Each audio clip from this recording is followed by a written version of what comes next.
everyone. Welcome to the April 28th, 2025 regular meeting of the Board of School Directors.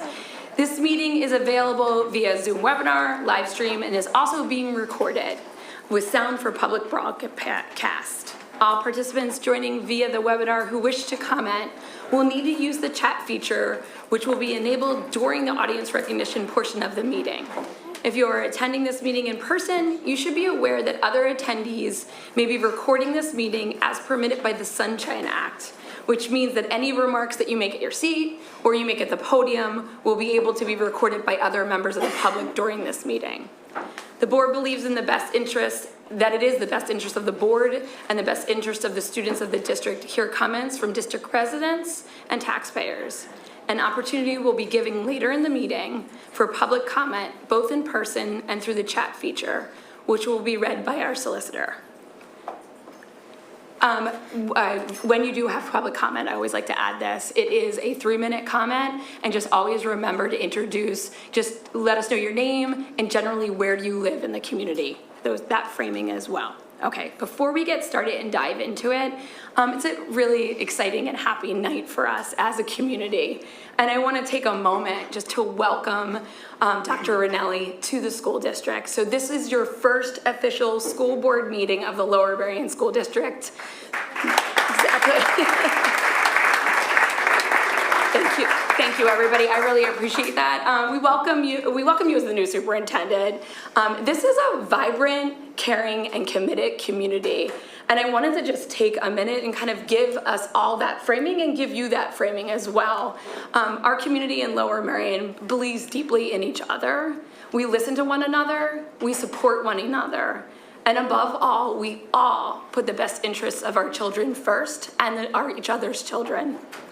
I wanted to give you this information because it is so powerful about what a wonderful community that we're all in. I grew up here, so many of us are a part of this community for years, but the thing about this community that it's so amazing and great, and one would even say is in the water or the DNA in this community, is that neighbors look out for each other. We care about each other, we're committed to each other. Families, neighbors, community members, we all build this school community together, and we are so happy to welcome you to this school community. Because it isn't just about the community. We also know that it's about the support that we give the schools and the superintendent. So we all know as a community, and this board looks at this all the time and has been over the last year waiting for you to come, is that great superintendents do great things in schools when they're supported. Research shows that the effectiveness of superintendents can significantly improve student achievement, with studies linking strong district leadership to 10% gains in student learning outcomes over time.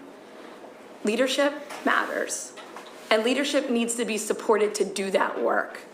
Leadership that is supported by the board, by educators, by the school teams, and by the community, that kind of leadership, it can change lives. And so we wanted to tell you as a board, this important role, we know that you need the support, and we want you to know that as an entire board, we support you in this work. And I can speak for the wonderful people in this room as an entire community of school leadership and our own neighbors that we all support you. Am I right, people? Thank you. That was your cue. Okay. So we are honored to have your expertise at this table, and we know that we will learn from you along with our students as well. So thank you. Well, thank you very much. Since January, when I was appointed, I've received nothing but great welcome and support and things like that. So everything that you're saying, I feel the passion in the community, and I feel everything that goes along with a wonderful community like this. So normally I would have maybe a little bit of a longer superintendent's update, but last week was my first full week. And this is a perfect place for me. The kids are amazing, the people are amazing, working with the wonderful people to my left very closely, seeing teachers, meeting them, working with the board. I couldn't be in a better place, and I really appreciate it. So I'm excited to work with everybody and really continue the great work that we're doing for the kids, and to see all of them grow and achieve everything they want and give them the experiences of a lifetime. So thank you very much. And normally I would join Mr. Orlando for the budget presentation, but as I said a second ago, I started a week ago. So I'm going to kick it to Mr. Orlando with some support from Mr. Weinstein. Thank you.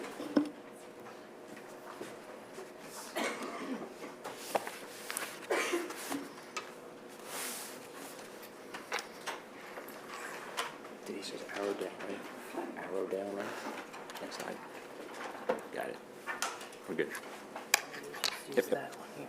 Okay, gotcha. Okay, as Dr. Vernelli stated, tonight we're presenting the proposed final budget for the 25-26 school year. And tonight we're giving a budget overview. We've had several meetings, giving more detailed, in-depth review of both our revenue and expenditures. So tonight we'll be just giving an overview. I do encourage individuals that would like to find more detail about the budget to go on our website, and we have posted various recordings of our Finance Committee meetings. So the budget is an educational financing program for the children of Lower Merion, and it supports our extensive curriculum and learning community. The budget is follows what all school districts have to do is the Department of Education Chart of Accounts, and the way we classify our revenues and expenditures. And there is an attachment, the PDE 2028 has that information in the format that the state requires. Looking at our budget calendar, we've had a few different meetings regarding the 25-26 budget. I'll note, back in February, we went into detail about the revenue side of the budget for the upcoming year. And then the last two meetings, we had an in-depth conversation, discussion about our expenditure side, which is non-instructional support, and also our staffing, personnel, and instructional, and special, and student services programs. And members of the cabinet were there to provide detailed information about the various aspects of the budget. So again, I would encourage you to look at those recordings. Tonight we're here for the proposed final budget for the 2025-26 budget as required by the Department of Education regulations regarding school district budgets. And then we have two more meetings coming up. One is a Finance Committee meeting in May. We'll talk about our reserves, our fund balance in accordance with Policy 620, and our capital fund transfer. And then at the June meeting, which is the last board meeting for this fiscal year, is the adoption of a final budget. At that point in time is when the school board will establish the millage rate for the upcoming school year. Just highlight a couple things. We did not file a preliminary budget with the state, typically applying for exceptions to Act 1, which allows you to go beyond or above the index for Act 1. So the board adopted a resolution in January certifying that will not exceed the 4%, which is the 25-26 Act 1 index. And you can see here there's a lot of challenges, which we'll get into shortly, that contribute to our growing expenditures and our declining revenues. And we continue to plan for our near and long-term goals. So looking at some of the factors that impacted our budget for next year, and we'll go into detail of these shortly. On the revenue side, there's a lot of property reassessments. There's declining investment returns. On the expenditure side, we're looking at higher costs in general due to inflationary factors. Also an increase in some mandated requirements or programs that we have, an increase in our personnel costs. And that led to a need for budget refinement. So let's look at first the revenue side. So we talk about the assessed value decline. So what do we mean by that? So there's been a lot of property reassessments this past year due to demolitions. There also has been a lot of assessment appeals that have occurred that have a negative impact on the school district's revenue. So we've experienced an increase in commercial assessment appeals, more this year than we have in the past.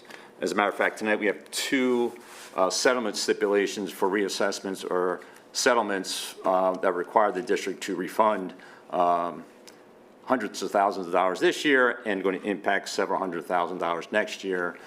We had two last month, and unfortunately there's probably a few more coming in upcoming months that were still pending cases, and those settlements we're working on now. So obviously the reduced assessed value means less revenue, less tax revenue that the district is going to receive. Second item is the investment income is declining. So a lot of deals around the Fed Reserve and cutting interest rates or the rates. This last year we were over 5% return. This year we're down to 4%. Next year it possibly could go lower.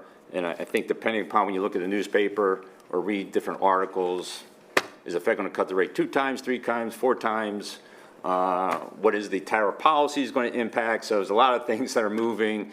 So I don't have my crystal ball, I'll be honest with you, as to predict the future, but there is the potential there for lower investment rates and a decline in investment income. And then the other just is, federal funding uncertainty. Again, every day you read the paper, different states are suing the government funding and so forth.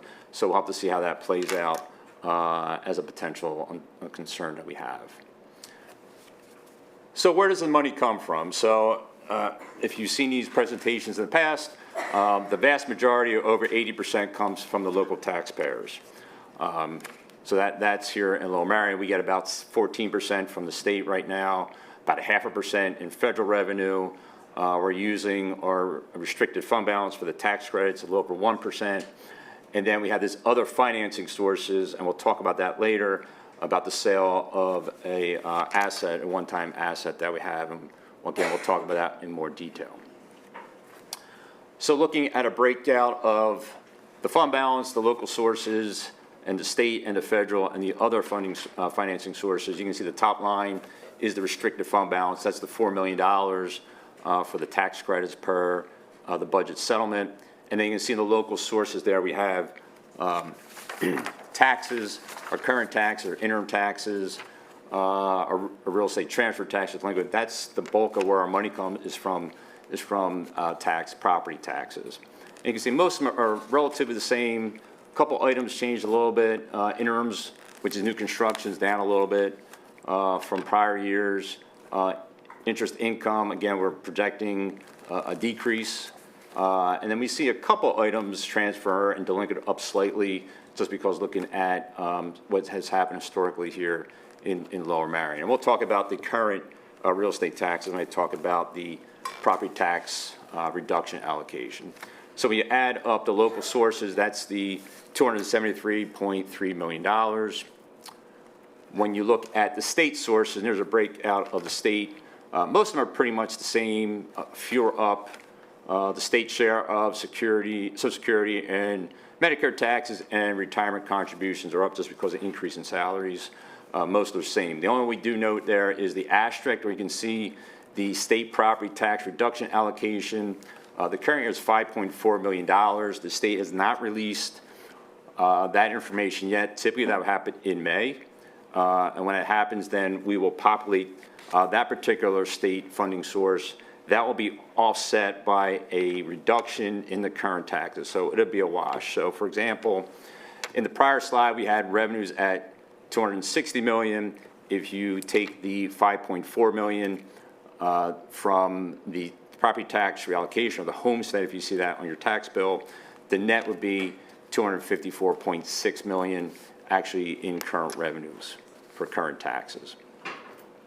And then we just have the federal sources pretty much the same. And then we'll talk about the sale of the asset, which is the $12.9 million. So when you add those 4 categories up, you have $337,689,450. You add the $4 million of the restricted fund balance. You have total revenues and the fund balance of $341,689,454. So that's the revenue side. Second part is the expenditure side. So the expenditures per the chart of accounts, there's 2 ways you classify them. One is by function and the other one is by object. So first let's look at the function. If you look at the left of the side of the screen, you can see we have the 1,000, which is in the blue of the pie chart, which makes up 56%. We have the red, which is the support services, which makes up 29%. The green chart, I guess slice of the pie, is the operation of non-instructional services, and then we have, which makes up 2%, And then the purple piece of the pie is other expenditures and financing uses. That makes up 13%.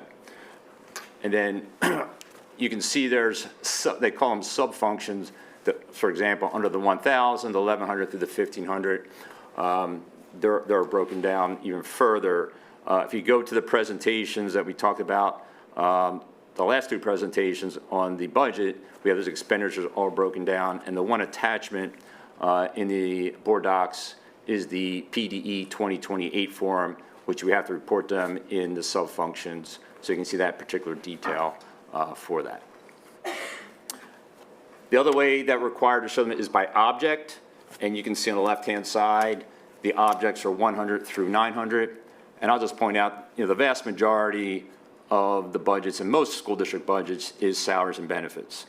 Since a lot of our resources go to personnel costs, and we're like a labor-intensive industry, that's the bulk of it. So it's roughly about 3/4 of our budget, and you can see the breakout of the other slices of the pie there.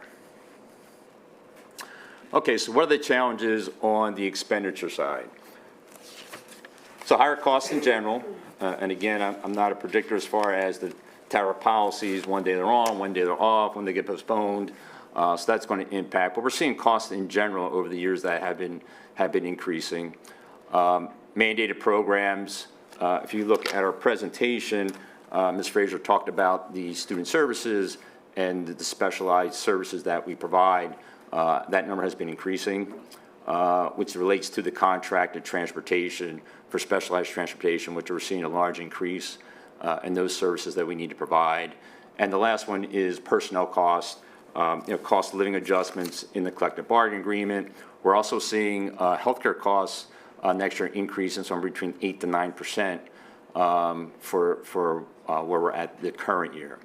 And as we noted, every year as the administration, we review the submissions by both schools and departments. We evaluate them based upon our anticipated revenue and expenses, and then we prioritize the needs based upon that evaluation to finalize our budget for final approval. And I'm going to turn it over to Mr. Weinstein to address this. Next slide. Thank you, Mr. Orlando, for representing the challenges between the expenditures and the revenue. And in doing so, the Lower Merion School District Cabinet gathered several times looking at efficiencies across all departments. And the efficiencies realized in scheduling modifications are the following: changing 6 half-days for student days into full student days, allowing for more instructional time. This will also allow for more professional development time. High school testing days will have regular scheduled transportation times only. The district will maintain after-school activity late buses, but will reduce the number of runs. A single late bus run will occur at 4:30 at the middle schools and 5:30 at the high schools on Monday through Thursday. And due to the low ridership and fewer after-school activities on Fridays, late runs on Fridays will be discontinued. And there are the schedule modification recommendations. Back to Mr. Orlando. Thank you, Mr. Weinstein. So this slide here, we're looking at the anticipated expenditures. We just showed you the objects by percentage in that pie, and now we're actually showing you, here's the dollar figure. So if you look at, to the left is the objects and descriptions. In the middle is the current 24-25 budget that was approved by the board last year, and then our proposed final budget for the upcoming 25-26 year. And you can see the top two line items, which is salaries and benefits, which is around $260 million or 74% of the budget. So that's the vast majority of our budget. And just kind of go real briefly, the 300 objects is up about $400,000 or $500,000. So what does that include? Intermediate services for Chester, Montgomery County, Delaware County, Bucks County that we utilize, any type of consultants, physical therapists, occupational therapists, legal, per diem, substitute teachers, and the like are all included in that. The 400, which is purchase property services, pretty much about the same as the current budget. Utilities would be water and sewer and trash and then any type of repair work or maintenance that we do on our buildings or any type of equipment would all be included in that, or machines that we have. And the 500, there's an increase, looks about $3.6 million roughly. A lot of that comes from tuition payments that we make. So we have charter schools, both for regular ed and special ed students. There is legislation, but that's been going on for years, about potential reform. Don't ask me to predict it, because every time you think something's going to happen, it falls through. So we'll keep our finger crossed that we'll get some type of reform, particularly at the cyber school level and on charter schools. And then special ed, that would be any type of approved private school placements, out-of-district placements that we have. VOTEC, we pay tuition to the Central Monco, VOTEC. General insurance, that your property or legal emissions, errors and emissions insurance, and also transportation services. A lot of deals with our specialized transportation. So we're seeing a large increase in those 4 or 5 areas there. And then under the 600, which is supplies, mostly about the same budget as this year. Supplies, books, technology, that would be the MacBooks, the Chromebooks, the iPads, any type of subscriptions that we have for different software programs.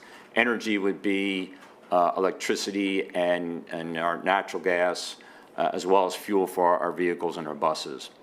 And then we have our 700, which would be some equipment, not much difference there.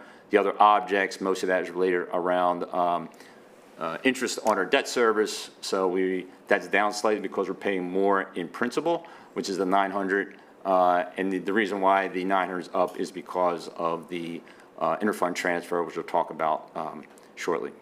So the proposed expenditures, $352,091,904. If you take the revenues prior to a tax increase, which was $341,689,454, there's a required $10,402,450 to balance the budget. That required an increase in the millage rate of 1.3564 mils, which would increase the millage rate to 35.2674, which would be a 4% increase, which is the Act 1 index. And then if you take the budgeted for expenditure for this year and the proposed for next year, it's about a 6.9% increase in budgeted expenditures from this year to next year. What does that mean? So if you have a median household assessment around $250,000, you would see an increase of about $340 in your real estate taxes. So in the presentation, we had that sale of assets. That is the Oakwell sale. That's currently scheduled to settle in the spring of 2026. That revenue or sale will be $12,915,000. That is incorporated in the budget as a sale of an asset on the revenue side and as a capital fund transfer, interfund transfer on the expense side. And then there are some potential uses that we've talked about with the committee about. Phase 2 of the Ballard Kinlan Middle School roof project, that's slated for the summer of 2026. Our school bus replacement program, so we have about 130 or so buses. They don't last forever, so they have to be replaced. So as they age, we need to keep turning over, replenishing with new vehicles. And then we have the district office, administrative office, and the high schools roof projects. At the last Facilities and Purchasing Committee, we had a roof consultant that assessed those roofs, and they'll need to be addressed in the upcoming years since they need to be addressed and repaired or reconditioned, so to speak. And the final one is the playground renovation project. On tonight's agenda, there is a motion to hire a consultant who will do an assessment of the playgrounds and address potential renovation ideas or issues that may need to be addressed in the playgrounds in Lower Marion. And then just the next steps, tonight the board has in front of them to approve the proposed final budget to be in compliance with the Pennsylvania school budget laws and regulations. Next month, we'll have a finance committee meeting addressing our reserves, fund balance, and capital fund transfer. And then at the June meeting, which is June 16th, the board will have to approve a final budget. At that point, adopt and approve what the millage rate will be for the 25-26 school year. And I'll open up to the board for any questions.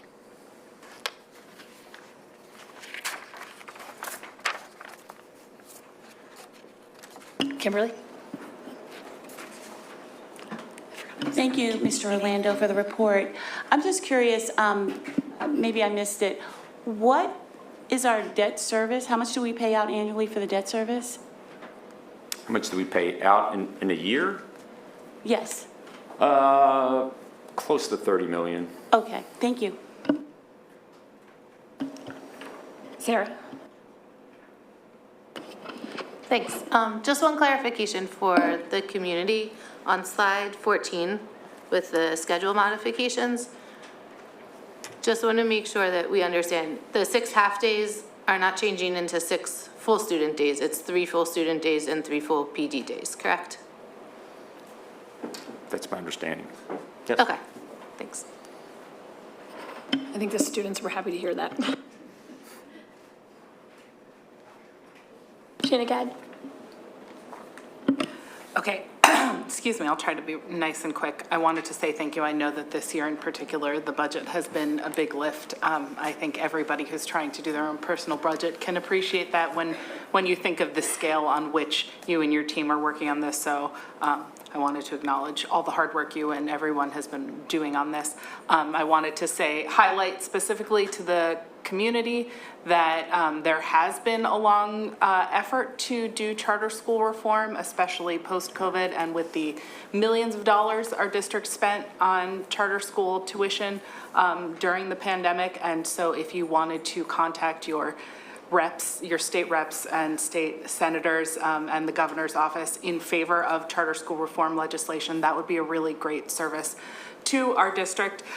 The other thing I wanted to hit, Mr. Orlando, quickly, slide 17, when you talk about those ideas, those are not like 4 things that would sum up to $12.9 million. Those are just potential uses that... Correct. Their potential uses, the cost far exceeds the 12.9 million. Right. I just, for anyone who has not had the joy to sit in on facilities or finance committees, roofs are really expensive, especially on these gigantic buildings. So those need to be done so that our children don't have rain inside, but they're going to be painful on the pocketbook coming up. That's just my 2 cents. And I'm done now. Thank you for that clarity. Anyone else? We're good? Okay, thank you, Ms. Orlando. Good. Okay, and now we're gonna move on to community reports. So our student representatives are here. BJ and Maya, would either of you like to go first? Yes. Well, hello everyone, and welcome Dr. Ranelli. I hope everyone had a great spring break. Prior to our break, LM students in AP Environmental Sciences ventured into Mill Creek Park for a day of field research where they were given the opportunity to explore and apply their classroom knowledge to real-world environmental science. Lower Merion's 2nd annual mini-thon in support of the 4 Diamonds Foundation was a huge success. This year we raised a total of $5,717, doubling our donations from last year. Congratulations are in order for the LM mock trial team, not only for being the Montgomery County Regional Champions for the 3rd straight year, but also for coming in 2nd in the state competition. Lower Merion Science Olympiad took home 2nd at regionals and will now advance to states. Well done, Aces. LM players presented A Midsummer Night's Dream as their spring and final play, which they performed on April 24th to the 27th. The senior finals week began today, the week of April 28th, where seniors will come in to take their assigned finals as they wrap up their final days at Lower Merion, which is kind of bittersweet. LMSD families are invited to the annual GSIB Reading Night to enjoy books featuring LGBTQ+ characters. The reading night will take place tomorrow, on April 29th at Hareton High School. LM will be doing a final signing day event on Thursday, May 1st in the main gym for any senior student athletes who plan to sign a national letter of intent to continue competing at the collegiate level. Students continue to prep and study hard for the AP exams, which will begin on May 5th and end on May 16th. The annual Career Symposium will be taking place on May 19th. This is a great opportunity for students to hear from dynamic speakers and gain first-hand information about future potential career options that await them after high school. The LMHS class of 2025 graduation is quickly approaching. Families are given an opportunity to share their support for the graduates and celebrate their accomplishments with our senior celebration sale, which includes custom yard signs, a celebratory bouquet, custom class of 2025 shirts, and more. Items will be available for pickup on June 5th at Villanova University. Senior prom is coming up on Saturday, May 17th, and will be taking place at the Adventure Aquarium this year. The primary elections are coming up on May 20th. This is a wonderful opportunity to get involved and serve our community. Students who are interested can also make $125 for a half day or $225 for a full day for working as a student poll worker. On the evening of May 22nd, we will have our Spring Food Truck Festival along with the Battle of the Bands, which will consist of around 10 bands that would like to perform and compete against each other. The Senior Awards Assembly will be held on Friday, May 30th in the auditorium. The senior picnic and yearbook distribution will follow afterwards. With this being my last board meeting as LM student body representative, I just want to express how incredibly grateful I am for the opportunity to serve this amazing community over the past 2 years. It's been a privilege to represent my classmates and share their voices here. I really appreciate the time, support, and respect you've shown me during my time in this role. Thank you for letting me be a part of this experience, and a huge thank you to Dr. Johnson for all the guidance and support through this and through everything else. Thank you.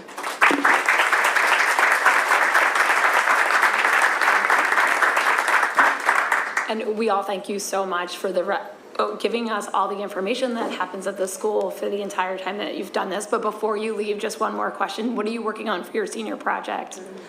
I am doing my EMT certification. Fantastic. Yeah. Getting another round of applause for that. Thank you for continuing to live the motto of entering to learn and leave to serve. So thank you so much. Thank you so much. Now, BJ, you have to follow up that.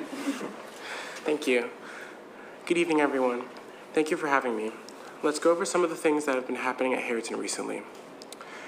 Hareton High School's art show will be held this Wednesday, April 30th, after school at 6 p.m. Every student who took part in an art course so far this year will have at least one piece of their artwork up for visitors to see. Family, friends, and students are welcome to see the amazing art Hareton has to present, as well as watch the National Art Honor Society induction ceremony, which will simultaneously be happening at 6:30 later that night. We hope to see you there. Hareton's long-anticipated senior prom was held this past weekend from 7 o'clock p.m. to 11 o'clock p.m., Saturday, April 26th, at the Constitution Center. Tickets were sold throughout the month during Lunch and Learn for $100 each. Hareton's junior prom is also being held this coming weekend. Tickets are still on sale for $50 during Lunch and Learn throughout this week. So far, around 130 people have bought tickets for the junior prom. It is set to be held in the Ram lobby. The Penn Relay's annual meet was held last week from April 24th through April 26th.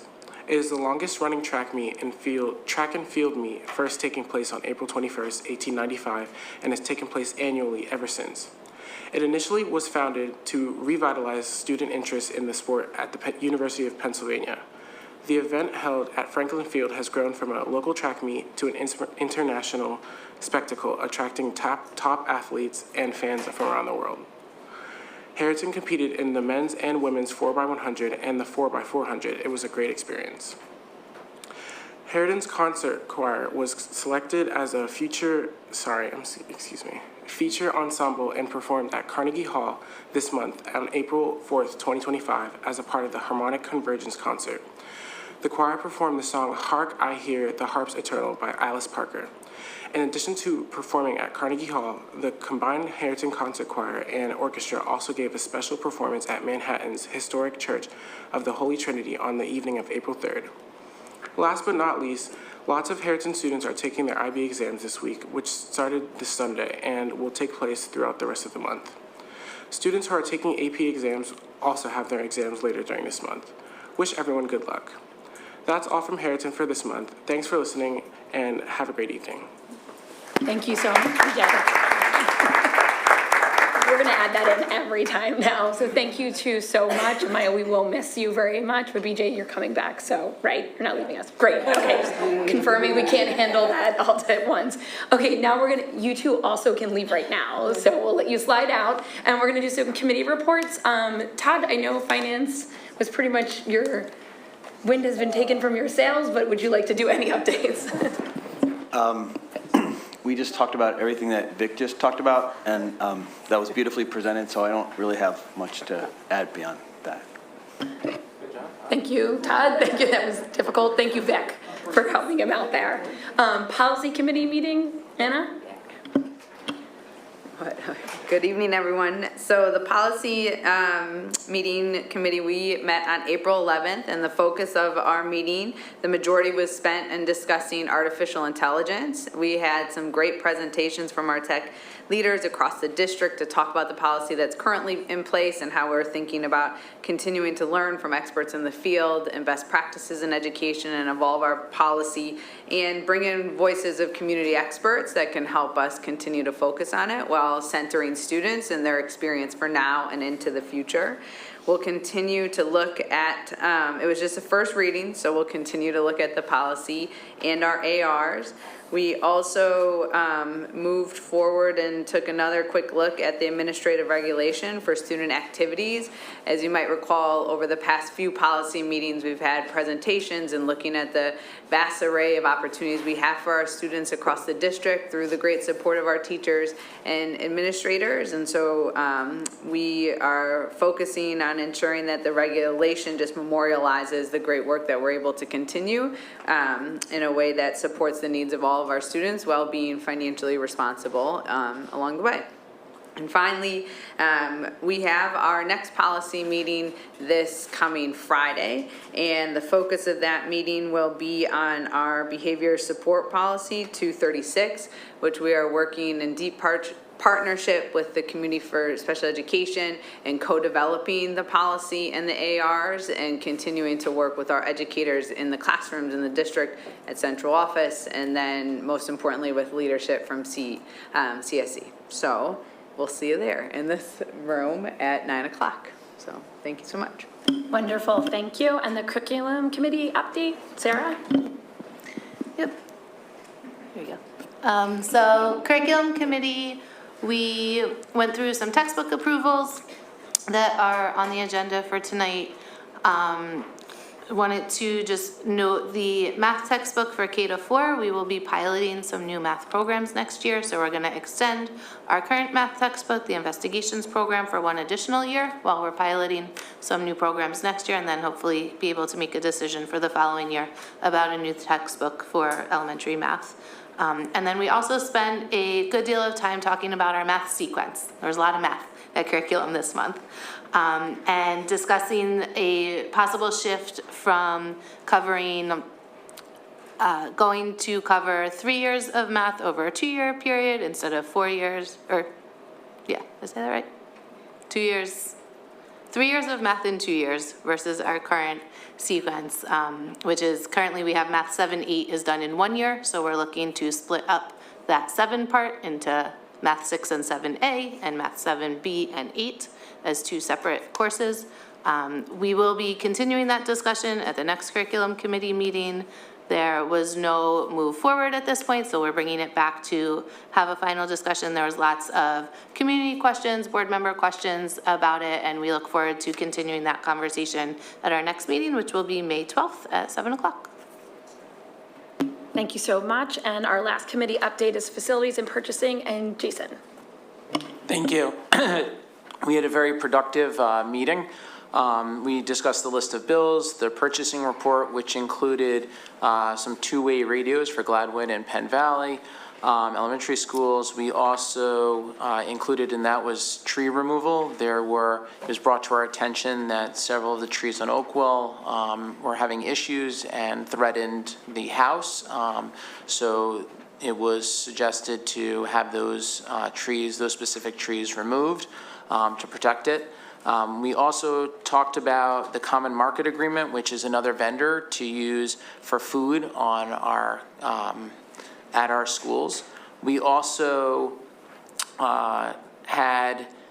we approved, or well, moved forward the master agreement for professional services between Lower Merion School District and Heckendorf Shiles Architects, and their proposal to perform a district-wide playground assessment, which is the next step in examining our playgrounds.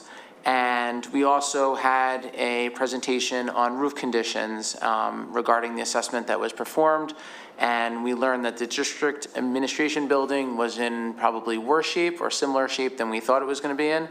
But Harridan High School and Lower Merion seemed to fare better. And they were moved to the budget expected, although we're not 100% certain at this point, but looking at like the summer of 2028 and summer of 2029. Our next meeting is May 15th, and we encourage everyone to attend. Thank you very much. Thank you. Okay, now we're going to move into the audience recognition portion of the meeting. I'm going to do a general overview, and then we're going to have a short update from our superintendent. Yeah, I know, I'm coming there. We're going to do the rules of the game first.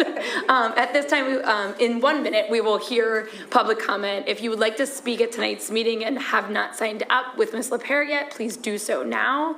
For those of you joining us via the webinar, the chat feature in 1 minute will be open, and you will have 10 minutes. Timer will appear on your screen. You'll be able to put in your question there. You can submit your comments or your questions via the chat feature. Please be sure to begin with your full name and where you reside within the district in order for your comment to be shared, and generally just the general area that you reside in. Before we begin that, Dr. Ranelli would like to give us a few updates before we dive into it. Yeah, just quickly, I wrote a couple of things down. I really wanted to make sure I got everything. First, I want to acknowledge the individuals from the community whom I spoke to this week. I think it's very important that we have that dialogue, and I understand from your perspectives how you feel. I immersed myself in the culture of Lower Merion last week, and every day furthers my understanding even more. Some events this past week caused some unrest and were challenging at times. I took some time to listen to the community members and tried to understand things from their vantage point, and please know I always welcome healthy conversations. Every decision I make needs to balance the rights of all students, and these decisions will continue to be made thoughtfully and with as much information as possible. Like I did last week, I will continue to consult outside experts outside of our district, and as a rule, I will always consult with our legal team.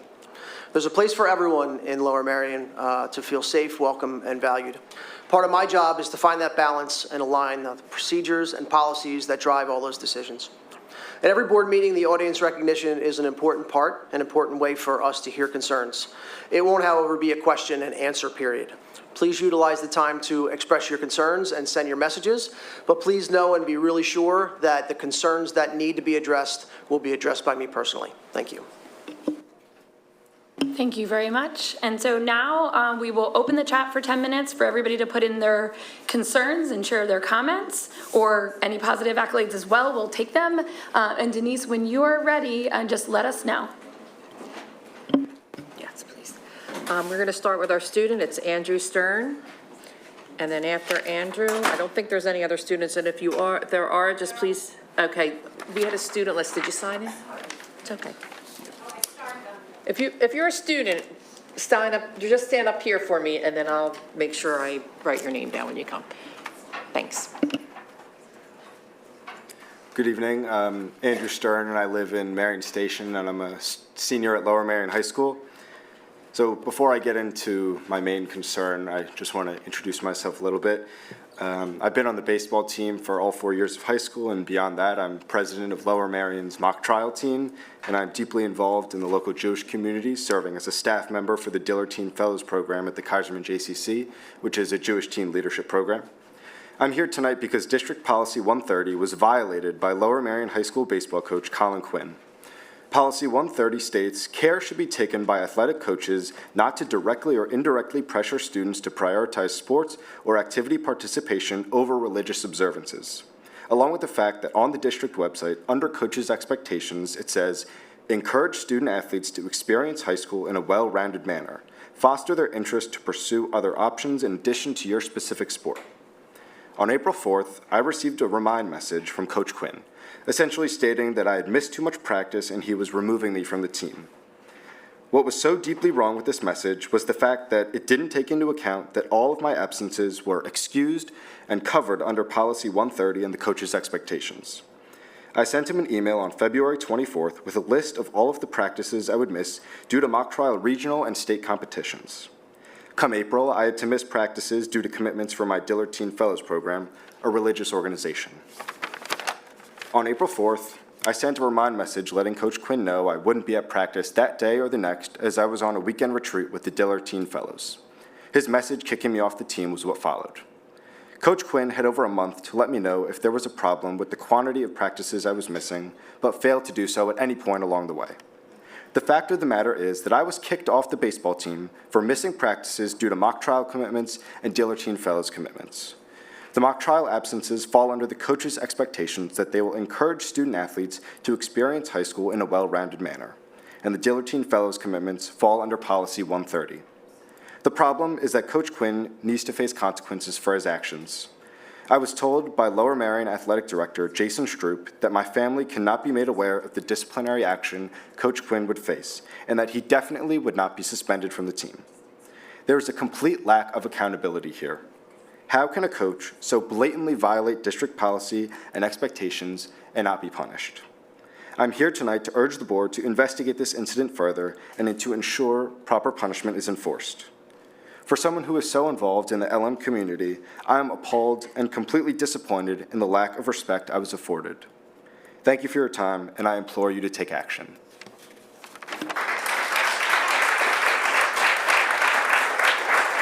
Thank you, Andrew. Good evening, ladies and gentlemen of the board, and welcome to Dr. Anelli. I'm super looking forward to your role in the district. I'm here to talk about LMSD's, I'm so sorry. My name is Sam Tanagi. I live in Wynwood. I am a student at Lower Merion High School. And I'm here today to talk about LMSD's Points of Pride, which boast on our district website that we were named among the 2023-2024 Best Communities for Music Education, and that LMSD artists received local, state, and national recognition.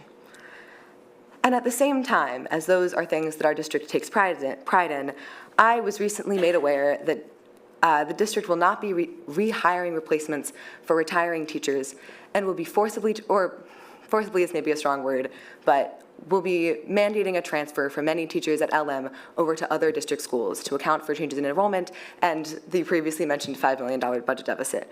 We understand what makes these cuts necessary, but the impact that will practically have on LMSD students is cuts to our art and music departments above all else that will impact students' ability to get the educations that they deserve. From a bird's eye view, I know that these cuts and these transfers must seem like something between a practical necessity and a necessary evil. But as an art and music student at LM, I can tell you what their consequences will be.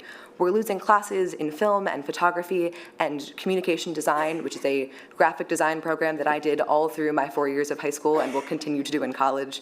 We're losing music classes like music major and music and modern culture, and losing the expertise that makes our music technology program necessary, something that the board approved a budget increase for literally last year to buy the technology we needed to make that program happen. And now the teacher whose entire ethos behind the program is going to be teaching only at Harrington next year. I understand the things that make this seem necessary, but I want you to understand the really real impact that will have on your students, especially students in the arts. Failing to rehire vacant positions, like the vacant position that is opened up in our arts department, is kinder than laying teachers off, but has the same impact on the students who now have fewer class offerings.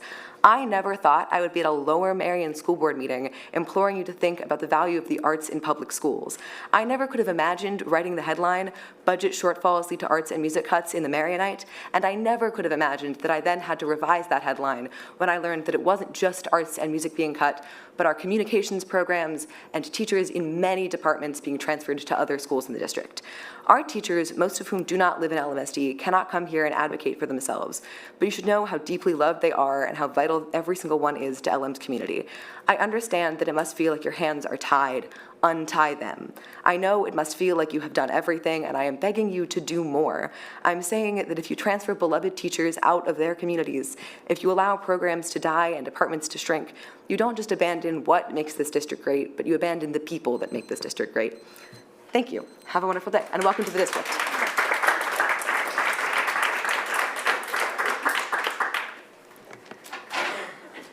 Hi, my name is Sammy Grolnick, and I'm a current senior at Lower Merion High School. I'm speaking in order to echo Sam's sentiment over the student frustration regarding the school's budget cuts, specifically in the changes in the teaching department.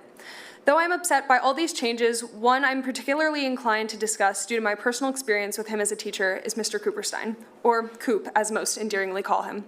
And his teaching has been one of the most important aspects of my high school career. I first met Coop my sophomore year when he worked with my choir class, often helping certain voice parts with their sections or accompanying us on piano. As the year continued, I began to spend some of my frees in the choir room and music office space, sometimes conversing with Coop and other faculty in the music department. As the years passed, I began to see both of those locations and those teachers as safe places and people.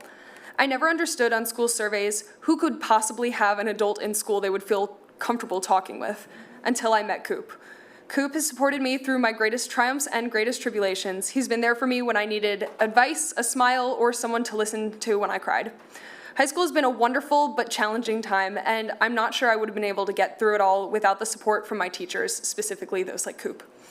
I can say with certainty that this will negatively affect dozens of other students. For example, I have a younger brother named Michael who is a current sophomore at Lower Merion, and due to this move, he will be unable to continue his education in music technology, a subject that he has taken and loved the past 2 years due to the discontinuation of more advanced courses and, as Sam mentioned, the lack of Mr. Cooperstein's expertise. His loss will also be felt in band, where many are taught by him during class and during lunch and learn, and not to mention enriching classes such as music major and music and modern culture are unable to run due to his absence. All students I've talked to have been shocked and upset over not only the loss of such a beloved teacher, but also the loss of music programs that are so crucial to hundreds of students. In conclusion, the loss of these teachers, specifically Mr. Cooperstein, is truly detrimental to the educational and well-being of students throughout Lower Merion High School. And thank you for taking the time to listen to this, and I hope this can inspire some change.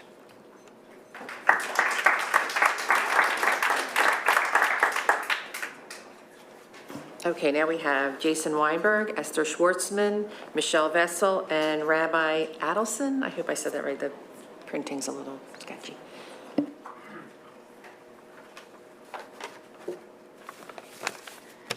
Good evening, everyone. Welcome, Dr. Ranelli.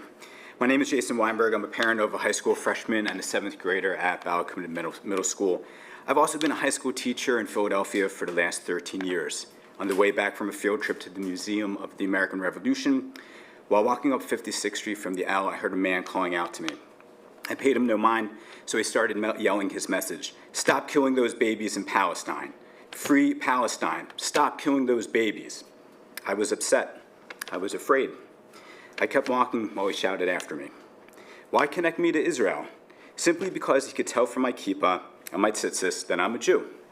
He knows that Israel is a country filled with Jews, and he certainly knows it's a country where Jews are the soldiers. He doesn't know it's a country with governance, politics, and policies like any other democracy. When those aspects are criticized, well and good. When the right for this Jewish place to exist is called into question, when its character as a Jewish country is twisted into a caricature of baby-killing, innocent slaughtering monsters, that is anti-Semitism. That baby-killing monster was the person he saw, looking at me, a Jew. What he believes about the country Israel, he's been led to lead about me. First, I want to commend the school district for adopting the IHRA definition of anti-Semitism, which works to prevent the anti-Semitism that I experienced and students in our school may.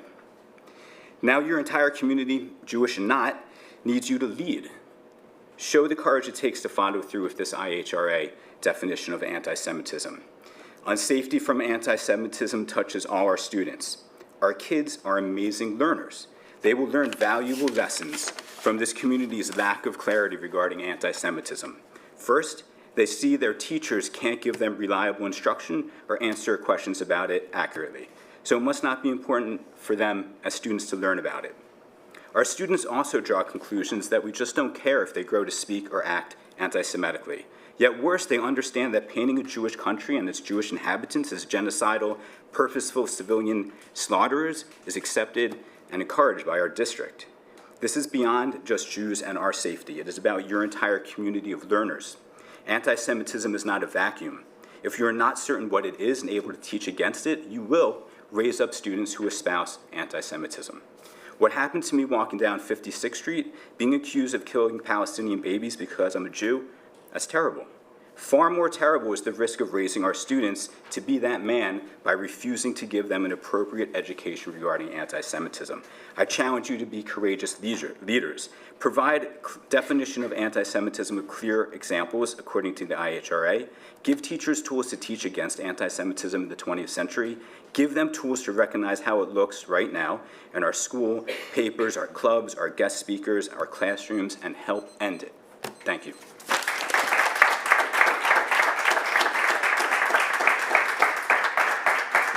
Esther Schwartzman, Michelle Vessel, and then Rabbi Adelson. Esther Schwartzman, Bryn Mawr, Pennsylvania. The Department of Education has opened an investigation against Lower Merion School District for discrimination and retaliation.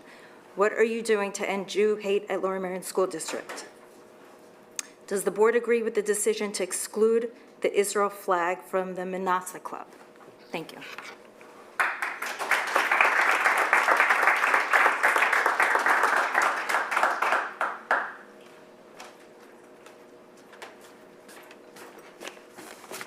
Hi, Michelle Vessel from Gladwin. I'd like to say hi to Dr. Anelli and welcome, and I'm sorry that I'm coming here tonight with serious concerns and not lighter issues. For over a year, I've spoken at these meetings asking for real action on anti-Semitism, yet the situation has only gotten worse. Just this past week, we had 3 upsetting incidents in our district.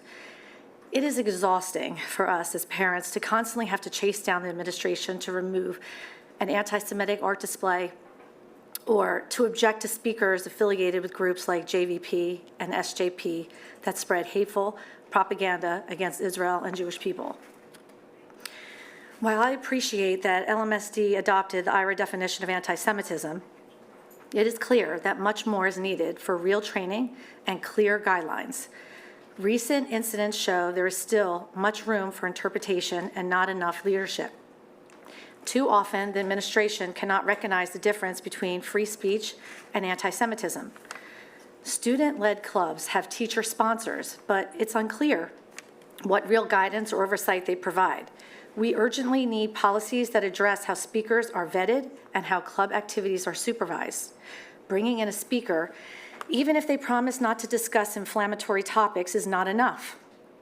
Their public platform alone causes harm. We would never allow a speaker with public derogatory comments against any other minority group, even if they claimed they were only going to talk about, let's say, real estate or anything else. The same standard must apply here. I ask you to work with the parents and community members to implement stronger training, administrative accountability, and clear board oversight. A year ago, Stand With Us was here to begin this training, but after a change in leadership, this board decided to start the process all over again and look for a new organization. I've asked multiple times why Stand With Us was dropped, and I have not received an answer. You have now invited JCRC to provide a very limited training, but it's not good enough.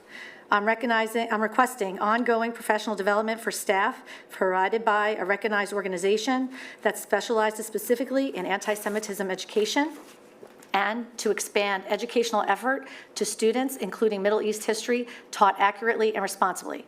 And I also respectfully request that the board establish or update policies regarding student-led clubs and guest speakers. We must be proactive, not reactive, and we must protect all of our students. Thanks.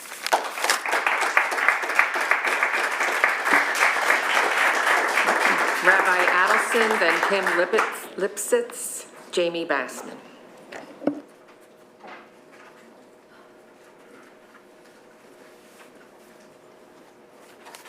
Welcome, Dr. Ranelli. My name is Rabbi Matthew Abelson. I live in Marion Station. Today's event, I'm glad that it went through in the way that it did. I understand that the board was in communication with the JCRC around the speaker and that he stayed within the boundaries of his expertise, which is his experience in Syria. even though we expressed a lot of concerns about the speaker. Still, the sponsoring club exists to have discussions around the Middle East and refuses to have the flag of Israel, which is in the Middle East, as a part of their club's presentation. That's not consistent with the definition of anti-Semitism, IHRA, which was adopted by the board under Dr. Yanni. Dr. Ranelli, I encourage you to follow through on the wise work of your predecessor, Dr. Yanni. We need to see implementation of the IHRA definition.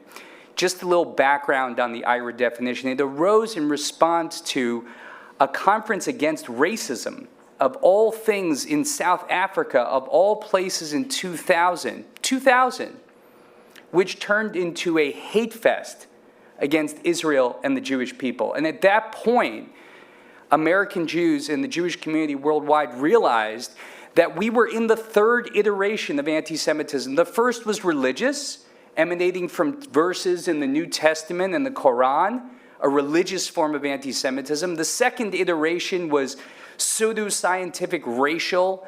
The Nazis employed it, the Soviets employed it. We are in a third iteration where Israel is treated the way that Jews were historically treated in terms of being delegitimized and demonized. We know how that turned out in the 20th century. We need better from this board. We believe that this board can do better. So yes, I hope that you will meet even with Dr. Yanni to gain guidance and understanding how he came to encourage the district to adopt the definition. And also, I think it is a fair question why the organization Stand With Us, which was a key part of Dr. Yanni's decision-making process initially, has been excluded since then from the district from participating in further conversation. Thank you.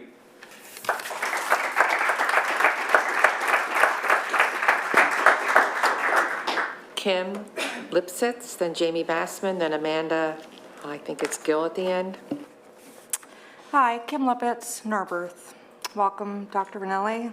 I wish I could spend a little more time engaging, but 3 minutes is short. The events of the past week are a continuation of a troubling pattern at Lower Merion School District. I do not have the time to get into the weeds, but the gaslighting, double standards, and failure to create a sense of inclusion and belonging for all students, including Jewish students, is intolerable. An event titled Resistance 101 with speakers affiliated with JVP, SJP, and BDS is a hard no, full stop. This is akin to the district allowing a student event titled Marriage 101 with a speaker who is affiliated with conversion therapy. If you have an issue with the latter, and you should, then you should have an issue with the former. This is not shades of gray. This is a failure of oversight and process. SAGE is a wonderful club. My oldest son spent 4 years in it before graduating. The outrage over this event and the concerning tolerance for anti-Semitism in this district is directed to the adults in the room. And you have an obligation to all students to provide a non-hostile school environment. However, almost more offensive than having a school-sponsored event with speakers affiliated with said groups is the district's response, which included an official deletion from bios on a Lower Merion School District website and dismissing parental concerns over the unacceptable oversight in vetting. To be clear, the district should feel a moral obligation to provide a non-hostile environment for all its students. Notwithstanding, it has a legal obligation to do so. And this brings me to the elephant in the room. Lower Merion School District's long-standing relationship with Whistler Pearlstein Law Firm. Whistler Pearlstein has represented Lower Merion School District since 1970. Not sure how many people know that. 1970. It might go back before 1970. We're talking over half a century. Half a century.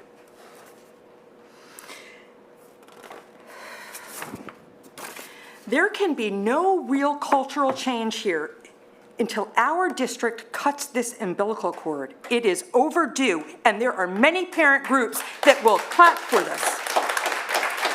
Stakeholders and taxpayers in our community should demand this change. The lack of transparency, the gaslighting, the stonewalling, the money, the distress, the district communication style, I could go on, have impacted so many parent groups and so many stakeholders, but the one constant here is Whistler. Thank you, Kim.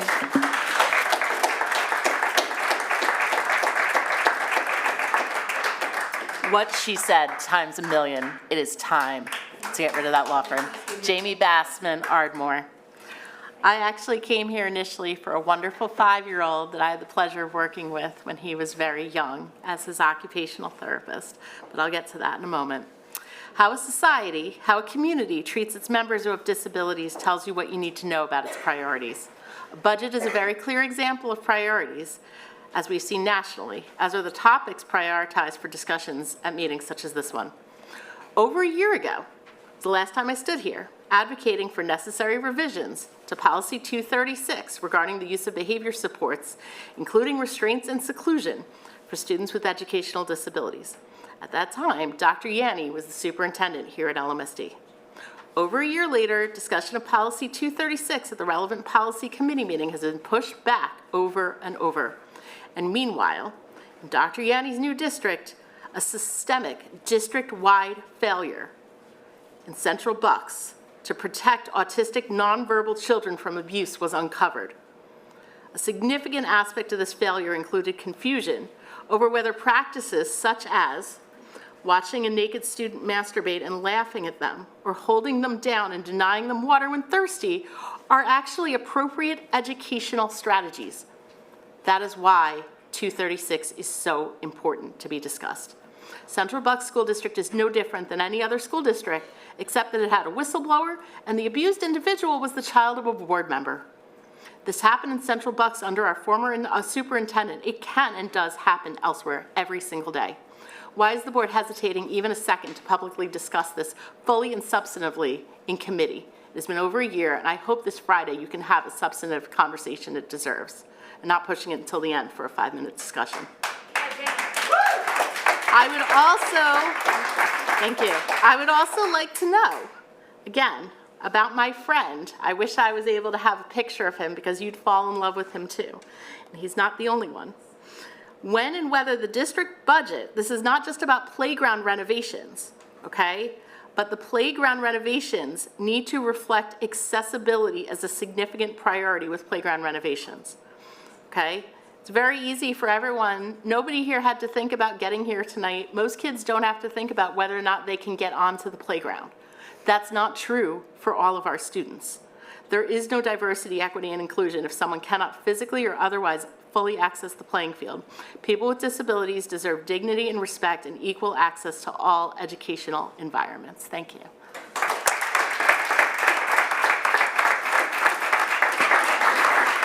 Thank you. Amanda, then Lisa Prosnitz, Lauren Skolberg, and Beth Sandberg. Good evening. I'm Amanda Branson-Gill, and I live in Marion Station. First, everything she just said, I want to second. If a playground isn't accessible, it's not for all of our kids. And it's heartbreaking as a parent when you go and your kid can't use the swing and your kid can't use the slide. So let's do better, right? But that's not actually why I'm here tonight alone. I'm here tonight to thank you for your steady leadership during this unsettled time. I'm so grateful. It's also a hard time. A lot of us are struggling, scared, and angry. Although it's challenging and often uncomfortable, I hope we can continue to stay in conversation together. We have the opportunity to model, not only for ourselves, but for our children, civic dialogue. Not only when we agree, but especially when we disagree. I hope we can continue to talk with each other and listen to each other with compassion and trust. We're so lucky to be in community together. Let's all work to stay. Thank you. Thank you. Hi, everyone. Lisa Prosnitz, Penn Valley. Thank you all for being here tonight, and a warm welcome to you, Dr. Ranelli, and a special thank you to our students. I always love hearing your voices. keep speaking up for yourselves.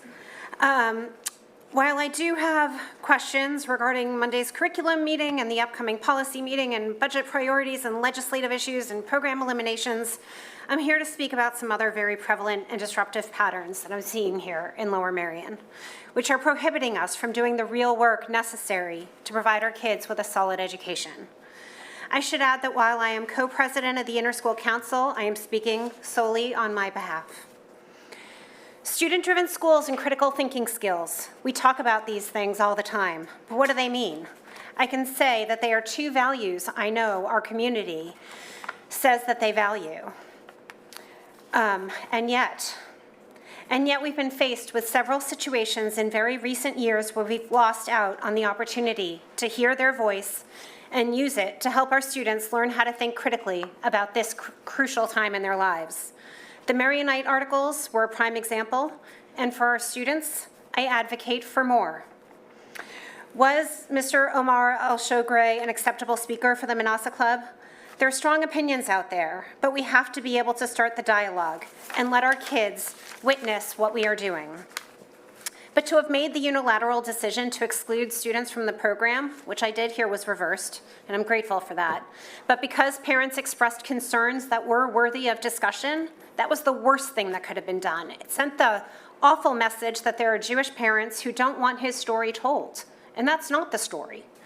It's definitely not my story. I would also like to ask and reiterate why the club is that a club that's designed to support Middle Eastern students excludes Israeli and Jewish students. Not only am I Jewish, but my family's from Egypt. I'm a first-generation American of 2 Egyptian refugee parents. Affinities clubs are necessary, but we also need the bridges. We're at a critical juncture where we have an opportunity to show our kids we can pull this community together. It takes effort, but there's a tremendous lack of trust between our school administration, parents, board, community at large. The recent movie was a devastating lesson in some of that history. We need to establish our values to anchor ourselves to. I am proud that we've adapted the IHRA, the IRA definition of anti-Semitism. I know it can be controversial, but I want to be clear that the existence of Israel has no right to be questioned. The actions of the government is one thing, but not the existence. It's not just values around anti-Semitism, it's around other issues as well. We're bouncing around and not progressing. We need values and we need policies to support our values that are supported and measured. Dr. Rinaldi and Dr. Sontner, we urgently need our board leadership to figure out how to create a genuine culture of critical thinking. Your 3 minutes is up. Because in a blink, our students will be graduating and out of our bubble. And I would like for our students to understand why having a representative of SJP speak at a student-led conference is a problem. So that when they encounter it on campus, they know how to think about it. Thank you. Sorry.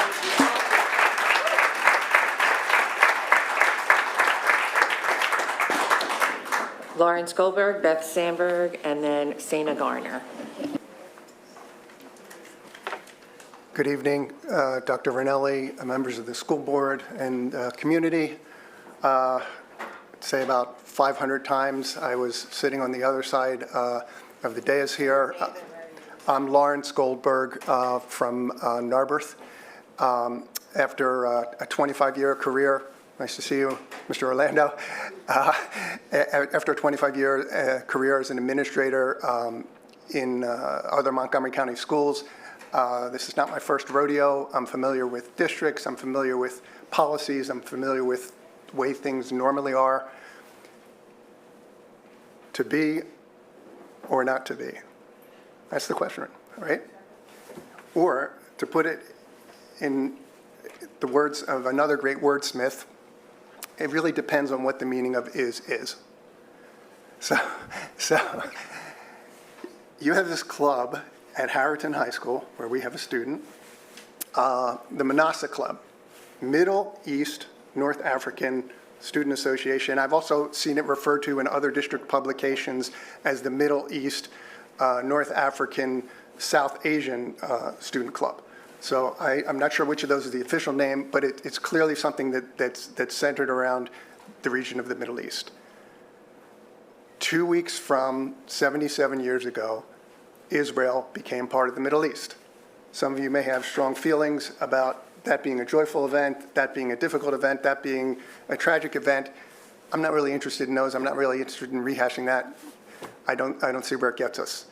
But we're a public school district, and this is a fact.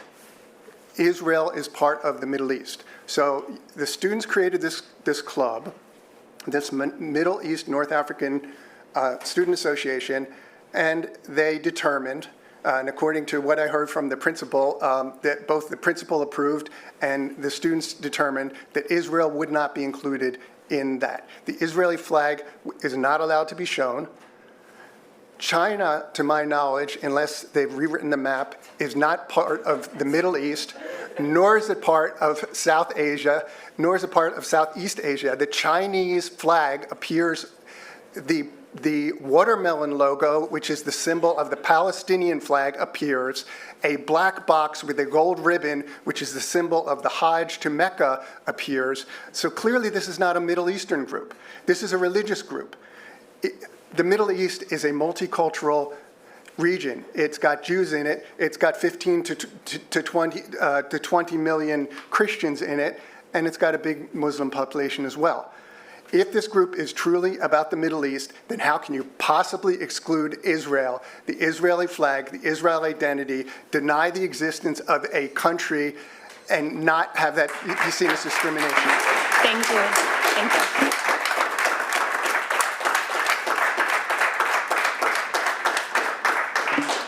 Beth Sandberg, Sienna Garner, and then Rabbi Newberg. Good evening. My name is Beth Sandberg. I live in Bala-Cynwyd, and I'm the proud mother of 4 Jewish children. Thank you for allowing me to speak this evening, and welcome to our new superintendent. Let me start by saying I really don't want to be here tonight. When I have to show up at a school board meeting, it's usually because something's gone wrong. And my assumption from the comments that I'm hearing is that the majority of us speaking tonight would rather not have a reason to be here as well. So why am I here? After the SAGE conference, a student who attended that conference approached another student and called him a dirty Jew. Perhaps the day of resistance left that student to feel emboldened that he had just sat through training on how not to get into legal trouble if one participated in a protest. Or perhaps this student was attracted to a day of resistance because they already had anti-Semitic feelings and this marketing and wording drew them in. Then we have the event today sponsored by the Manasseh Club at Harridan. This event only came on my horizon after the SAGE event. I emailed Acting Principal Warschauer and asked if I could attend. I wanted to experience for myself the feeling in the room so I could make an accurate determination of the hostility it might create, similar to the SAGE conference. The principal emailed me back and shared, and I quote, "This event is no longer being advertised to the broader community beyond students in the sponsoring clubs at Harridan and Lower Merion, and that it is not sponsored by the district." I then sent him screenshots that showed that the event was still being advertised to the greater community, and he responded that he had met with the club last week and informed them that they should follow normal protocol and no one outside the club members were permitted to attend. So I looked up the LMSD policy on the district's website and found that an administrative policy had been passed regarding student activities, R151-A. Section 6, Section A states that all student activities shall be open to all students assigned to the school sponsoring the activity regardless of race, color, national origin, sex, disability, or other protected characteristics. Why did the principal not know the district's policy? So I was confused by this contradiction, and I asked my daughter. She last year graduated from Lower Merion High School and was the president of the Jewish Student Association.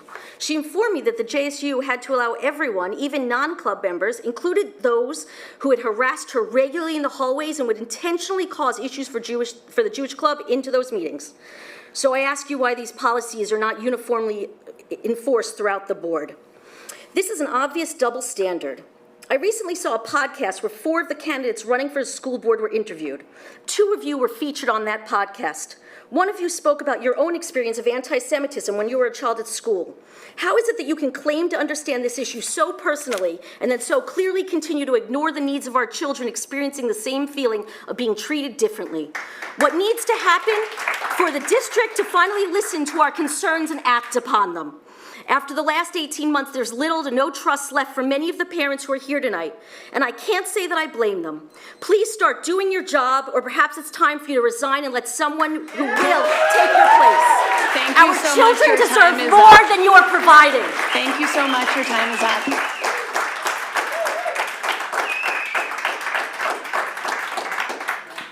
We have Sienna Garner, Rabbi Newberg, and then Richard Lester. Hi, everybody. My name is Sana Garner, and I live in Ardmore. First, I want to sincerely thank the school board for your dedication. I know you guys volunteer countless hours to make our schools the best place they can be, and I truly appreciate your hard work. And welcome, Dr. Ranelli. I'm really excited to have you as our superintendent. I'm here tonight to advocate for inclusive playgrounds. I'm the mother of that 5-year-old Jamie was talking about, who will be an incoming kindergartner. His name is Apollo. He has a bright smile and an even bigger imagination, and he has disabilities. He uses a wheelchair and a gait trainer to get around, and I've had the privilege of being his one-on-one aide throughout his preschool years. And during that time, I have played right alongside him and his friends.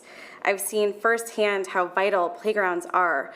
More than places to play, they are where children build friendships, confidence, and a sense of belonging. But for decades, kids in our district have been excluded due to simple, solvable architectural barriers. Wood chips, play structures with steps, vertical climbers, and generally a lack of universal design. All combined, this means that like so many others, Apollo would be isolated at recess, segregated to the blacktop play area while his friends have full access to play throughout the playground. It's heartbreaking and it's frankly avoidable. You guys have the opportunity to end this unnecessary alienation now. I've spoken with others in our community, a middle schooler who remembers injured classmates at Penn Valley being stuck on the blacktop, a grandmother with limited mobility who struggled to walk on the wood chips, making it difficult for her to bring her grandchildren to Penguin Playground on the weekend. But one of the things I admire about Lower Merion's values is the commitment to building belonging. Let's live out that by building universally accessible playgrounds. This benefits everyone, kids with disabilities or temporary injuries, parents, grandparents, and non-disabled people alike. I understand that cost is a real concern, and $6 million is a ton of money. But I want to remind you that when ADA first passed, one of the biggest objections was the cost to make spaces accessible. And yet, we found a way. And today, we take for granted curb cutouts and ramps and so many more improvements that have transformed access. So please hear these stories. Imagine your child left out, not because of their abilities, but because of preventable design. So let's honor our values and build playgrounds where Apollo can drive his wheelchair with a beaming smile on his face while he hides with eager anticipation for his friends to find him during a game of hide and seek tag at Penn Valley. Let's make sure every child feels like they belong in Lower Merion School District from day one of kindergarten. Thank you very much. Thank you.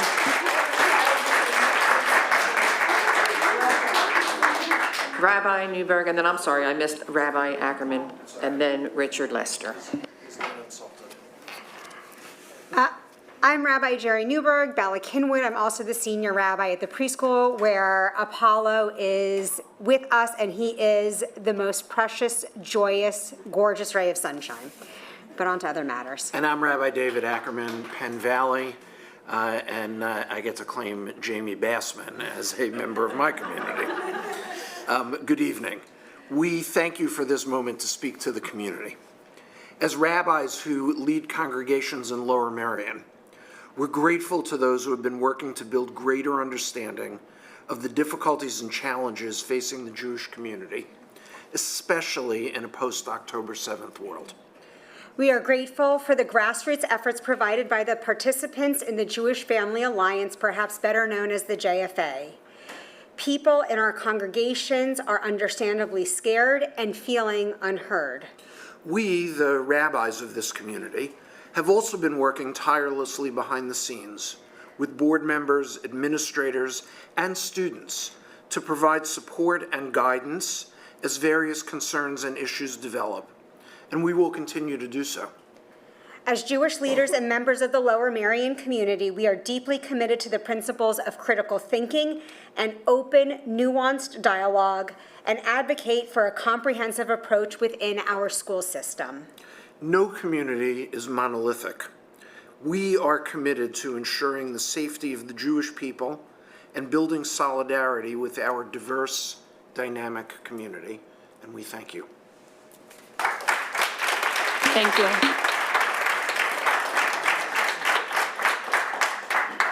Richard Lester, Jill Altshuler, and Donna Garcia. Hello, Rich Lester, Villanova resident, and actually a school board candidate. Sometimes I wonder why. First, I want to welcome Dr. Ranelli to LMSD, and clearly you've been thrown into the fire. It's not an easy job. We hope you stay many years and provide us consistent leadership. One of the things that I'm going to be very brief. I just have a very simple question and item that I'd love the school board to discuss. Back in December at the school board meeting, there was a presentation about an anti-Semitism training program that was going to be rolled out, along with tracking of data on anti-Semitic and other racist incidents. Since that time, at least I haven't seen any update on progress on that, on are we tracking the data, are we implementing the programs that you talked about. And there was a lot of discussion tonight about building trust in the community and about communicating better about these issues. And I think a regular update of the things and the policies that you talk about implementing would be really helpful at these board meetings. So once a quarter, what's going on with our anti-Semitism policy or with the training? It would really help, I think, a lot of members of the community understand what is being done, because I am sure you are doing a lot of things, but we're not hearing about it. So I encourage you to communicate. Thank you. Thank you.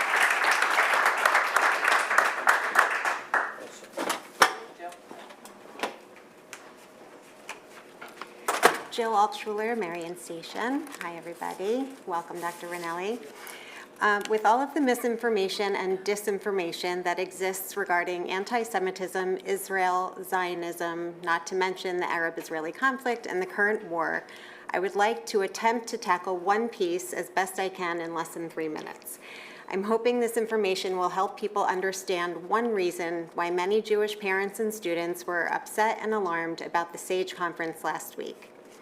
2 of the students, alumni, are members of organizations at their universities that are vehemently anti-Zionist, with Zionism being falsely defined and framed by these organizations in a way that is deeply misleading and demonizing of the majority of Jews who identify with Zionism. Not only does this fuel division that already exists among the Jewish people, it misinforms people who truly don't know anything about Zionism or the truth about Israel, thus contributing to this demonization. One of these organizations is Jewish Voices for Peace, or JVP. The other is Students for Justice in Palestine, or SJP. While the students are hopefully unaware of the truth behind these organizations, the fact that they identify with the ideology is what is problematic about featuring them in a conference at school. The following information is far from comprehensive, but is from a research report that I'd be happy to share in its entirety with the board, the administration, and anyone else in the district and community who is interested. Immediately after October 7th, JVP blamed Israel for the genocidal atrocities committed by Hamas and framed the massacres, torture, rape, and kidnapping as resistance. JVP has connections to terrorism and extremist groups, such as the Popular Front for the Liberation of Palestine, PFLP, a U.S.-designated terrorist organization that seeks to destroy Israel, is responsible for many deadly terrorist attacks. JVP has hosted PFLP members at events and has partnered with groups that openly support PFLP and other terrorist organizations. Samidoun, a group that was sanctioned by the U.S. and Canadian governments because it fundraises for the PFLP. Samidoun called the October 7th atrocities a brave and heroic operation. Within Our Lifetime, JVP has hosted rallies Within Our Lifetime, which is an extremist New York-based organization that routinely calls for the elimination of Israel and promotes anti-Semitic tropes. JVP has also promoted calls to globalize the Intifada, which is a slogan that glorifies and promotes terrorism worldwide. JVP leverages its Jewish branding to protect itself from accusations of anti-Semitism, claiming a unique authority to distinguish between genuine anti-Semitism and what it claims to be exploitation of the issue by Zionists. Ironically, the fact that JVP promotes hateful ideas about Israel and Zionism and cooperates with groups that support terrorism actually undermines the cause of peace. Thank you. Thanks, Jill.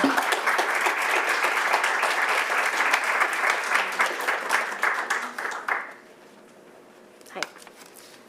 Donna Garcia, Penn Valley. I'm here tonight to address comments made at the last meeting that were clear attempts to silence the Jewish community regarding anti-Semitism in our schools. First, Brooke Reynolds from Bala-Cynwyd suggested that public comments should be limited to school board agenda topics rather than allowing for a more open forum.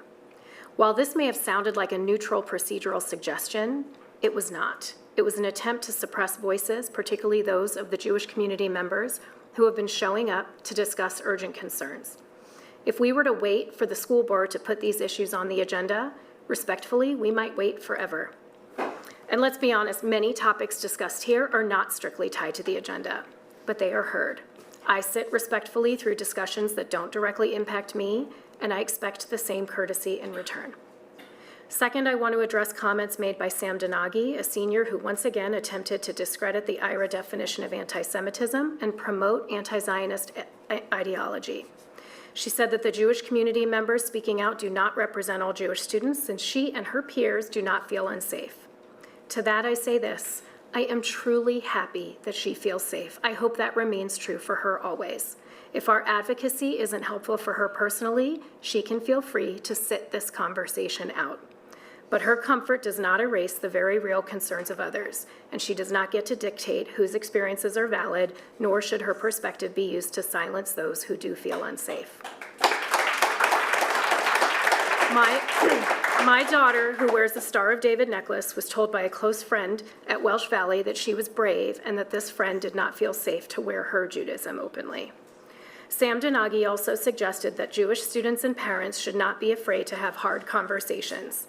Let me be clear, we are not afraid. We are very willing to engage in intellectually honest and thought-provoking conversations. However, this is not one of them.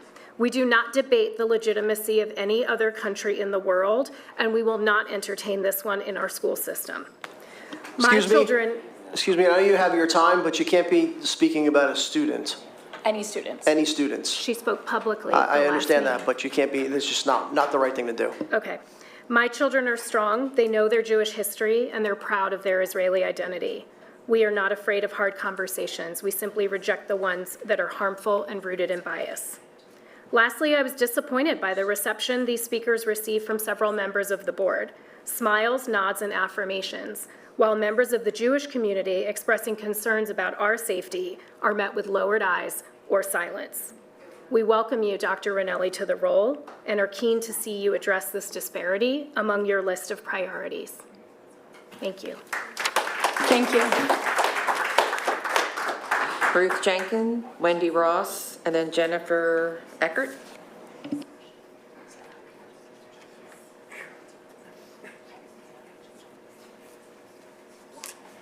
Ruth Jenkins, Wynwood. I'm on a different topic, going back to the playground topic for all children.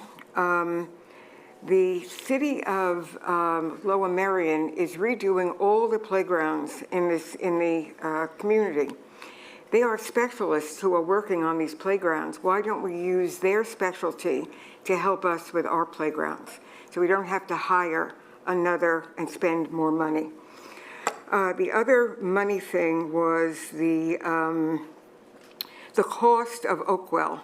So when you're selling Oakwell, you have to subtract the cost that you use to purchase Oakwell. So it's not a big profit as seems to be on that board. Last summer, another topic. Last summer, a traffic study was to be done to evaluate the traffic patterns and offer some suggestions for improving the congestion, which has increased tremendously with the late start time. coinciding with the rush hour. I don't know whether that has been finished, whether it's evaluated, whether things have changed. I haven't heard anything about it. I know that the city is also doing a traffic study, and I spoke to Ray about combining those two studies and coming up with something comprehensive. Has an evaluation been done on the benefit of the extra half hour with regard to the high schoolers getting more sleep? Is that really happening? And has an evaluation been done on the elementary students going to school later and coming home late and the impact of that on them? Thank you. Thank you. Hi, my name is Wendy Ross. I live in Wynwood. I'm a developmental and behavioral pediatrician in the area. I work at Jefferson. In my role, I am a developmental pediatrician. I see kids and integrate their medical, educational, and therapeutic plans. I also claim Apollo. But in the other part of my role at Jefferson, we work on belonging and inclusion across the lifespan and providing community opportunities. So I'm here in both, at Jefferson is both a school for health and a school of design. We're starting the first minor in inclusive design, and especially for neurodiversity, but for amazing kids like Apollo too. I work closely with Matt Heckendorn, and I know of the Magic Bridge. They are very different than who is designing the playgrounds in the area. They just redesigned South Ardmore Park, and it is not inclusive. So that group is not adequate. Matt Heckendorn and I have spoke nationally and internationally on this topic. He's extremely well recognized and has worked at many sites that are inclusive. He's very well respected, he's passionate, and he's very reasonably priced. And so it is important to go with evidence-based people who are passionate and know what they're doing in this regard. If you're going to spend the money, right, you might as well do it right. I also just want to say, as a developmental pediatrician, that play is not frivolous. I mean, I know it's not a roof, but it is how kids learn. It's not just how they learn to be kind and have social skills. It's how they advance their fine motor skills, their pretend play, just about everything. It's part of the curriculum. So it's really critical that we have these playgrounds and that they be done well and right the first time, so you're not in a situation where you then have to go back, right? And they really do. I mean, I'm here for Apollo, but honestly, I'm here for all the kids, because kids need to be around amazing kids like Apollo. He's extraordinary. I'm not going to take the last minute, but thank you. Thank you so much. Thank you. Jennifer Eckert, then we have Rebecca Smolin, then we have Guy. Thank you. I'm not a doctor, but my handwriting is. Hi, my name is Jennifer Eckert. I live in Marion Station. I'm the parent of a 12th grader at Lower Marion, and I've been a teacher in the district for 25 years. I teach ELA at Black Rock Middle School. I know Sam, and I want to apologize for the way that you were singled out by an adult in the room. Everybody here means well, but I think people feel their feelings so passionately, and sometimes that comes out in hurtful ways. I would describe you as, from what I know of you before and here, intelligent, caring, eloquent, passionate, and we need more voices in the room. We don't need to silence any, so I hope you continue to speak up even when we disagree, and I think we're going to disagree about what I say. In one moment of professional development stands out to me. I've been through a lot of professional development in my time as a teacher. In 2016, Lower Marion was one of the first districts in Pennsylvania to approve a policy that ensures gender, expansive, and transgender students are provided equal access to district programs and activities. And The policy was adopted and it was really implemented with fidelity, and it was very simply done. So I remember a faculty meeting in the cafeteria of Bala Middle School dedicated to this topic. We learned from experts in the district and some of the people who had advocated for the policy. We learned about the rationale for it and the need given our population of students. We learned what we needed to do as teachers to make these students feel included. And I applaud the district for being a leader in this moment and in so many moments when I've been really proud and impressed. And I think that we need to look back on that, revisit the IRA definition, and kind of take some inspiration for the way that, that the policy was implemented. So the administrators, I am part of the Weitzman Institute's cadre of teachers. I am tuned in as much as I can to everything that's related to the district's response to anti-Semitism. I venture to say that most administrators and teachers have no idea what the IRA definition is, the fact that the district has adopted it, and what this means. It wasn't covered in the 2-hour training that we had in February. I don't think that it clearly was not used as guidance in deciding about the event, the SAGE event at Lower Merion, or the speaker coming to Manasseh, and the administrator's rationale to parents and teachers is disappointing and infuriating. So thank you. I appreciate you. Thank you.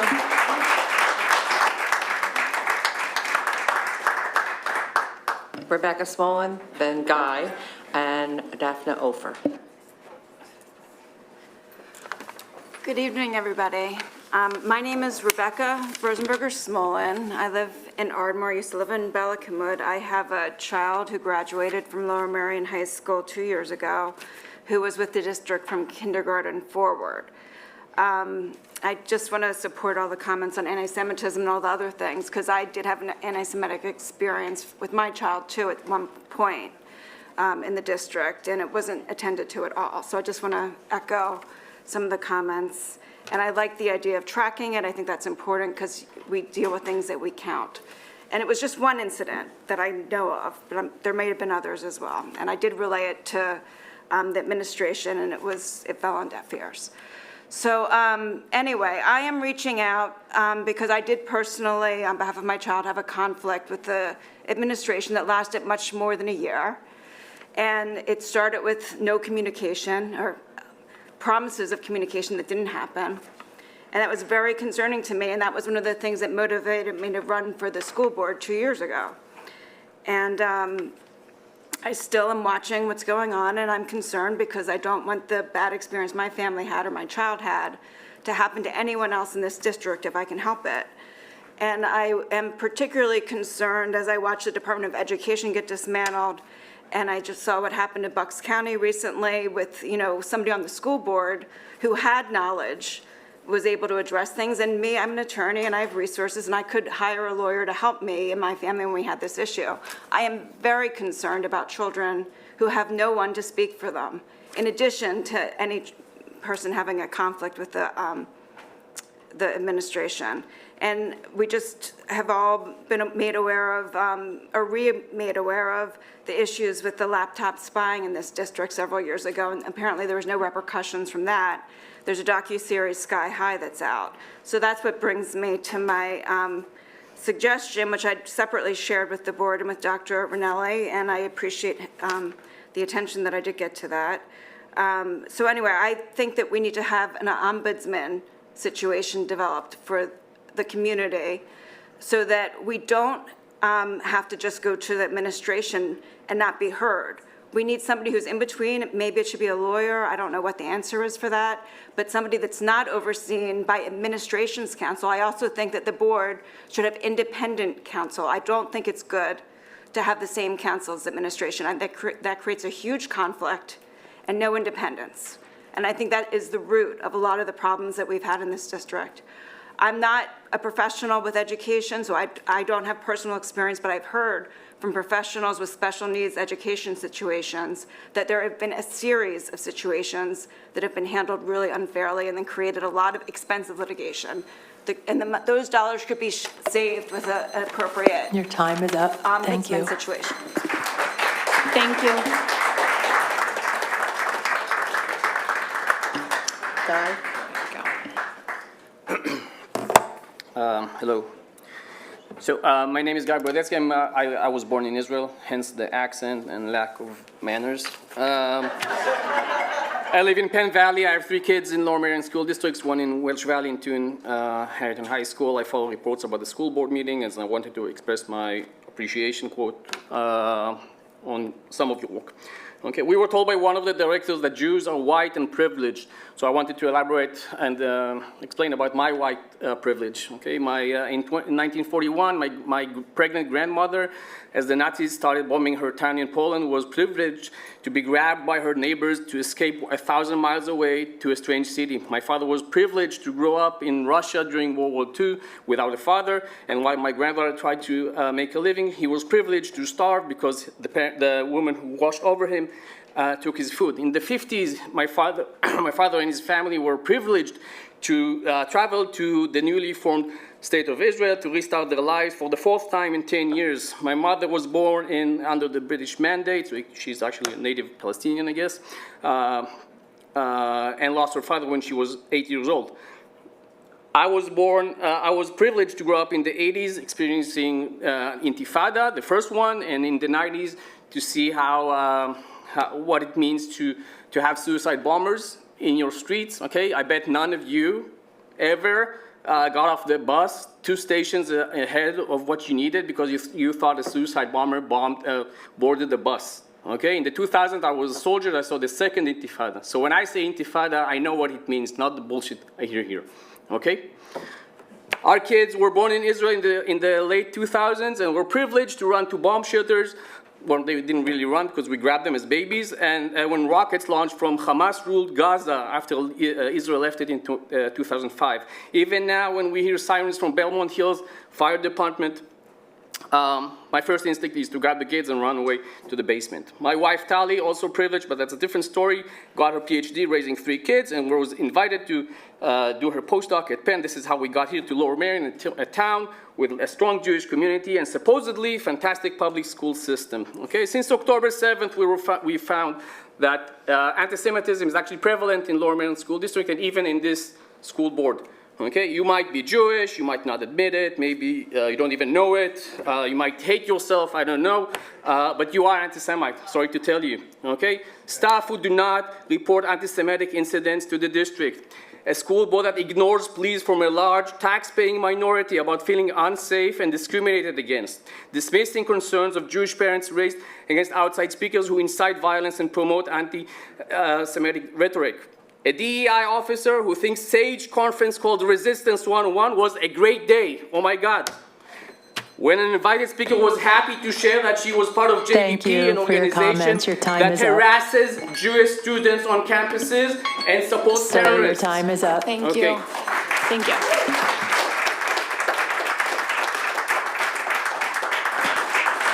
Daphne Ufer, then we have Karen Averill, Brooke Reynolds, and Tali Reiner Roulette. Hi, my name is Daphne Ofer. I live in Bala Kinwood. Welcome, Dr. Ranelli. Good evening, members of the school board. I stand here before you today during a deeply symbolic week. Yesterday, we honored the memory of 6 million Jews lost in the Holocaust. Tomorrow, we will mourn Israel's fallen soldiers and civilians murdered simply for being Jews. That's Israel Memorial Day tomorrow. These solemn days between remembering and mourning are powerful reminders. Israel's very existence is not just important, it's essential. Never in my worst nightmares I have imagined I would have to fight anti-Semitism, let alone in public schools in America. I am Jewish, an Israeli-American citizen. My grandparents and uncle were murdered in the Holocaust. I never had a chance to meet them. Since October 7, 2023, I have found myself confronting anti-Semitism daily, in hospitals, on college campuses, in public schools, and on the streets of the world's greatest democracy. After the horrors of October 7th, instead of outpouring support to the Jewish community, we witnessed an alarming surge of anti-Semitism across America, including calls for eradication of Israel, the only Jewish state. Why am I sharing all that with you?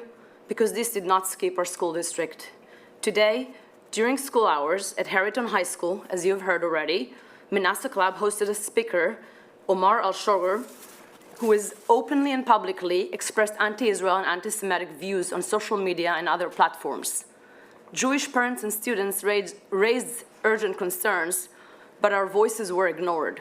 Worse, the event was initially closed to only certain groups, a direct violation of LMSD policy number 1512A, which requires that all students' activities be open to every student attending the school sponsoring the event. It was only through advocacy of concerned students and their parents that the event was finally open to all Harrington students, but only at the very last minute.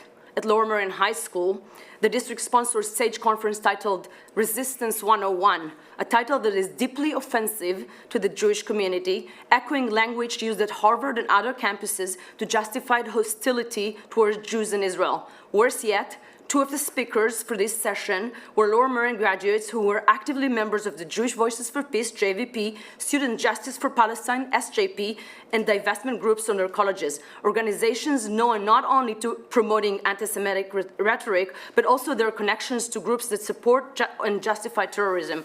These critical details were conveniently omitted from the district's materials. This is not just poor judgment, it's betrayal of trust. There is growing mistrust between the Jewish community and the administration and board. Trust can only exist when concerns are taken seriously. Thank you for your comments. Even when we really personality appreciate them. may not see Your the time issue. is up. Thank we you. all deserve better. All students Please deserve stop better. talking. Adopting Your the time IRA is up. definition is not enough.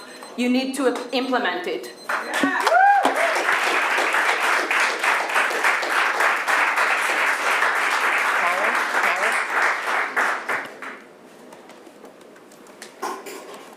Hi, everyone. Welcome, Dr. Anelli. Pleasure to have you here. My name is Karen Averill. I'm from Bala Cynwyd, and I'm blowing off my speech as usual. So, what I hear here, so I'm not going to go into the details. I was born in America, but I'm an Israeli-American Jew. What I hear here is a lack of unity in this community. It's been going on for the last 18 months and probably before that. My son went to the school and graduated in 2022. There were racist comments that went through the school. There were anti-Semitic slogans and comments that went through the school. Disabled children were talked about poorly. This school district has a policy of no bullying, no hate. It is not implemented. It is not allowed. There are black students who asked for a policy 20 years ago due to discrimination against black and brown students. The achievement gap is no better now than when that policy went into effect. Why is that? Let's ask some questions. What is the data? How are you helping your black and brown students? We've been talking about anti-Semitism. We've been talking about anti-Semitism in this community for 18 months. I've met with lots of the board members. I've spoken here. I had a little issue with one of the board members, maybe two. It's not being addressed adequately. You have minorities in this school that are not being addressed. They are not heard. Bullying and hatred is not being taken care of in this school. Disabled children don't have a playground. You have to handle the people and take care of the students. This school board needs to help, and the administration, all the students in Lower Merion. It is not happening. So address anti-Semitism, take care of the black students in the achievement gap, help your disabled children, and create a policy that is actually activated and all students are educated what it means, what hatred is, what anti-Semitism is, what racism is. Don't tolerate it and don't allow it. When there's an incident, bring it up, discuss it, have critical thinking so that these students can learn and take care of each other and not create divisiveness. Thank you. Thank you. Brooke Reynolds, and then Reiner Valetsky.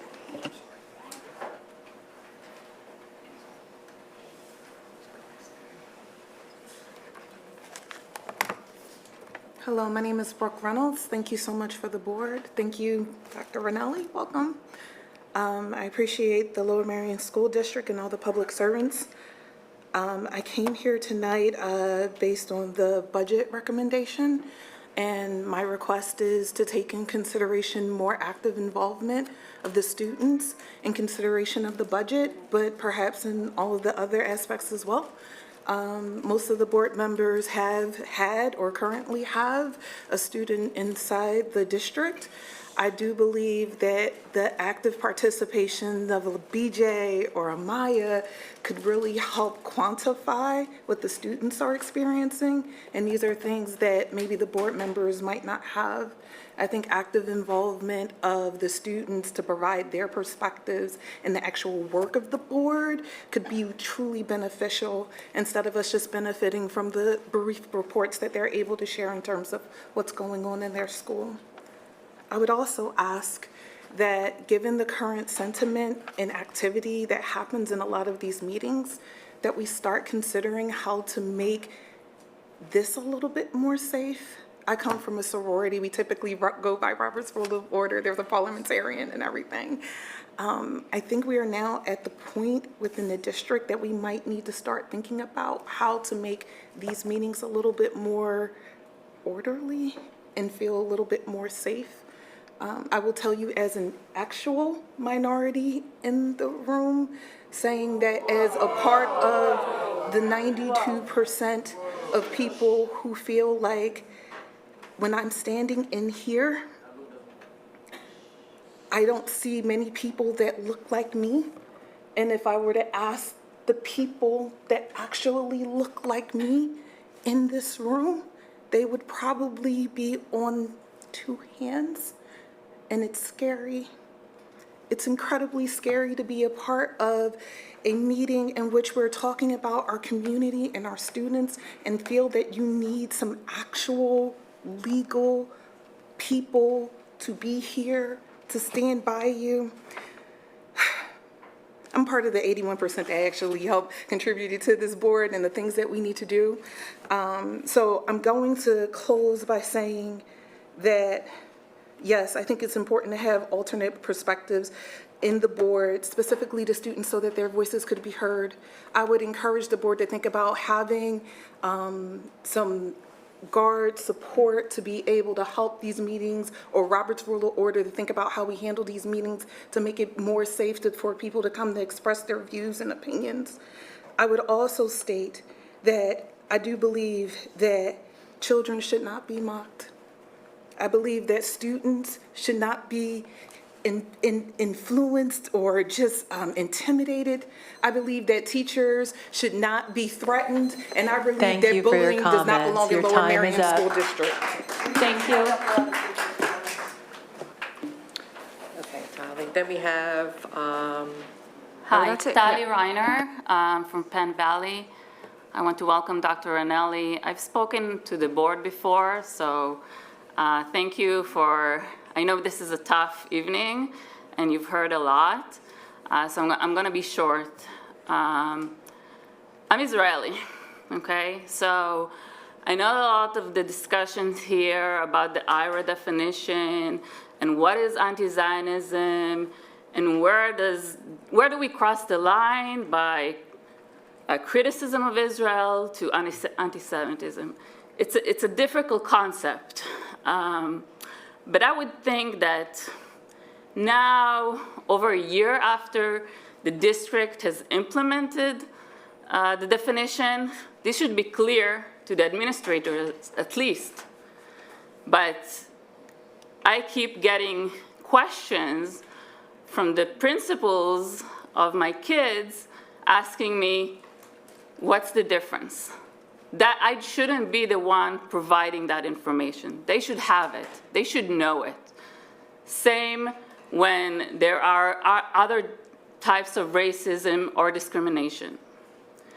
So for us, for my kids and my family, this is our national origin, okay? Our national origin is also protected in the public school district. And so when my kids suffer discrimination because they're Israeli, okay, that's different.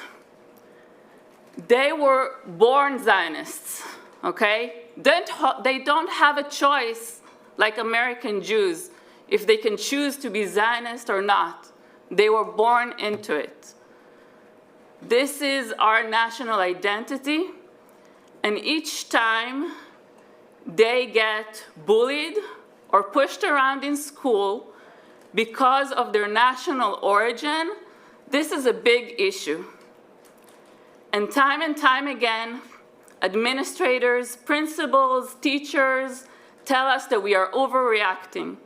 This must stop. We are a minority, not like the other parent suggested here.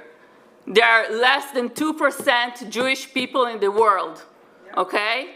And much less Israeli. We are a minority here, and we need your protection. This cannot go on. The reason that we came to Lower Merion School District is because we were told that there is a high percentage of Jewish people here, so our kids could feel safer. But unfortunately, even the Jewish board members here, some of them don't see that. They don't feel they need to protect my kids. And that's just appalling. But I hope the administration will put it to the test. Thank you for your time. Thank you. Okay, I have Renee Rothstein, then I have Tanya Schreiber and Adrian Seltzer, and then you. Hi, thank you for having me. My name's Dr. Rubin. I've come here a couple of times. I've been here for 40 years. And I have to first say that although I want to try to be, what? I live in Marion Station. I lived in Penn Valley. I lived in Bala Cynwyd. I came here 40 years ago for 3 years and never left because it's a nice place. I do have to take a personal feeling because the third person in this scene, the smirks were very painful to me when it said something about the Holocaust. I am a child of a Holocaust survivor. My whole family was murdered. I think I said that before. This week was Holocaust Remembrance, and I'm not sure that you had anything to that remembrance in this school. You could have, you should have, but the important part is every single one of you here, if this was changed to black and not Jew, there would be an uproar. If this was changed to Roman Catholic and not Jew, it would be an uproar. When I first moved here, my first home said, no Jews, no blacks, no Catholics, because this was a waspy place back then. And I want you to know, I feel like nothing has changed. And if we're not together, we don't learn. You know, in the words of, it's 80 years now since the Holocaust. And you know what? Elie Wiesel said it, and hopefully that you've taught Elie Wiesel in this school, because he's probably one of the most influential people in this century, is anti-Semitism didn't die in Auschwitz. Only Jews died in Auschwitz. And if we don't learn from that, it just continues, okay? This year, Eisenhower's great-grandson went with them, and he himself, his grandfather was in the war and served as a general. He still was appalled by going to Treblinka and to Auschwitz and seeing the bones, the hair, the suitcases, the shoes of little babies. And it's real. And if we don't work together, this has nothing to do with Israel. You want to talk about Israel? I can give you a whole thing about Israel. We don't have to talk about that. This is pure, unadulterated hatred. And if it was to anybody else in this room, your people would be just as upset. And we have to now put this to end. Anybody wants reparations? You want to give reparations to Jews? You want to give reparations? No, that's not the answer. The answer is to not let it happen again. Just like Elie Wiesel says, only Jews died in Auschwitz, not the hatred. Stop the hatred. Thank you. And please don't smirk on. Oh, I'm sorry. Tanya Schreiber and Adrian Seltzer. I wasn't smirking. I have the right to look any way that I want to look. No, it's really not nice. You don't know what I mean. I make my face. A lot of nerve. I have the right. Okay, my turn. Thank you. I'm sorry, guys, this was a tough one. Dr. Ranelli, I have to start by saying that I saw something that you, sorry, my name's Tanya Schreiber. I'm from Penwyn. I've been attending for about 10 years. I attend all the subcommittee meetings. I have to say that you did something tonight that I deeply appreciate, which was you centered making a child feel safe, a student of ours feel safe. And I deeply appreciate that because I've stood here and talked about and heard, and I've heard so many other people stand here and beg for children feeling safe, or students feeling safe to be what's centered. Tonight you heard it when it came to anti-Semitism, about the achievement gap and how children feel completely ignored until it's election time. You heard about how Policy 236 has been dismissed the last 3 meetings to discuss student activities.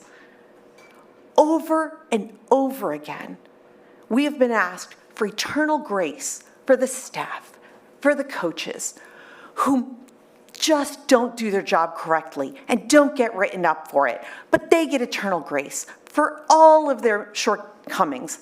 The students don't, the parents don't.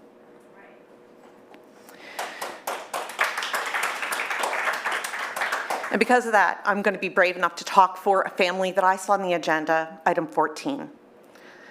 There's a little 7-year-old girl with an IEP who we hired detectives, and there's a suspicion that that mother has been driving her child for an hour every day to get her child to attend our district, and she got caught.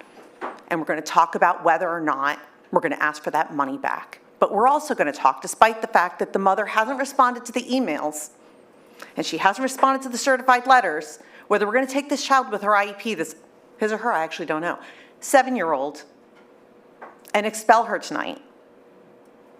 And again, if our goal, first of all, it's easy to be a Democrat when it's easy. If we expel this child tonight, that seat is empty. That doesn't save money. Yeah, it sends a message. It sends a message about what we mean. But it certainly doesn't make us sound like we really believe in an equal education for all children. We have the luxury of living in an affluent district. If we have a child show up tomorrow and find out she's not allowed in her building for the next 4 weeks, then we don't even give her the grace of letting her complete her year because we have to exact our pound of flesh from her mother. That doesn't make us Democrats, and it doesn't make us advocates of public education. Thank you for your comments. Thank you.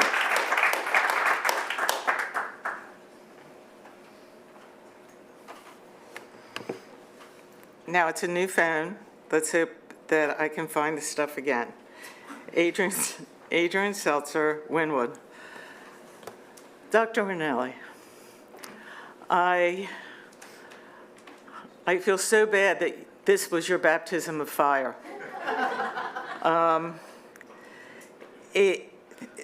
This issue has been happening, the anti-Semitism thing has been happening for too long in the district. Racism has been happening for too long in this district. And we all need to do better. I'm moving stuff around here. I also think that it is not the sole responsibility of the school board and the administration to fight anti-Semitism in the district. I think that parents who do not understand what anti-Semitism is, who might not be Jewish, maybe some are, but they need to learn what anti-Semitism is and take those lessons to their children and make those children understand what is and is not acceptable. And I think that not only in the school, but at home. And I think this is an important part being left out, because it's easy to just vilify a group of people standing in front of you. But when you're talking about kids doing anti-Semitic acts, they had to pick it up somewhere, and it wasn't necessarily here.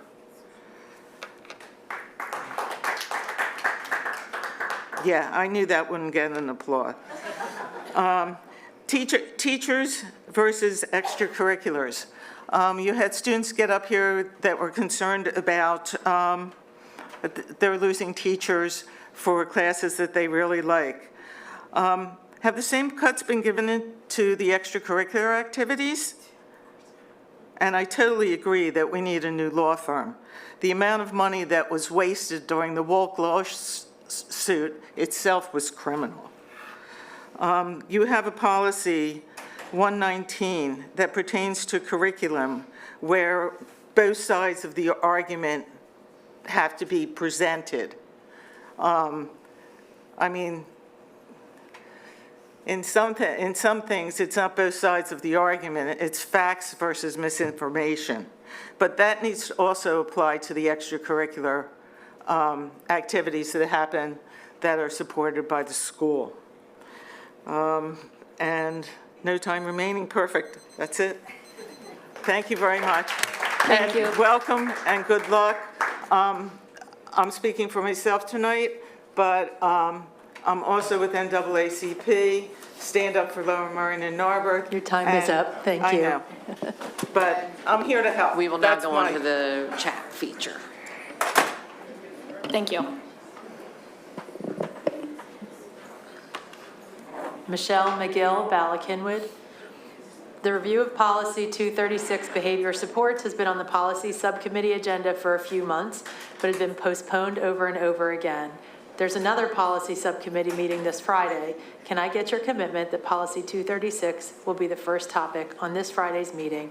And if another topic bumps it again, that you will call a special meeting to get this policy reviewed before the school year ends? Thank you. Joanna Stone, Marion Station. One of the reasons we moved to Lower Merion was to send our kids to the excellent schools. We have had a great experience here and have really appreciated getting to know our neighbors from all around the globe. Although international events have recently highlighted divisions within our community, we continue to want our kids to be informed citizens, to have a chance to hear a variety of perspectives in an environment that is both safe for them and safe for free speech.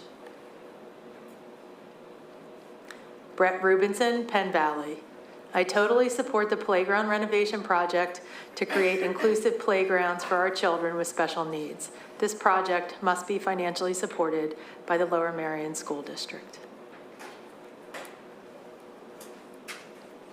Karen Fox, Narberth, and she was unable to put her comment in, and so she emailed it. Regarding charter school and private placement tuition, is there any curiosity whatsoever amongst board directors regarding why Lower Merion School District families are utilizing cyber schools in this district? How about why there is so much need for private placement tuition? When will the time come for pulling heads out of the sand and addressing what's really happening here? There are so many complaints about paying these tuitions, about seeking cyber reform, contacting legislators, etc., but no one seems willing to get to the root of why this is occurring. There's so much discussion of equity, listening to each other, supporting all children, yet greater than 20% of Lower Merion School District students don't seem to be receiving these considerations. When will this group of students receive the attention they deserve? When will they matter? When will Lower Merion School District start to actually implement the words they share so freely when speaking and writing?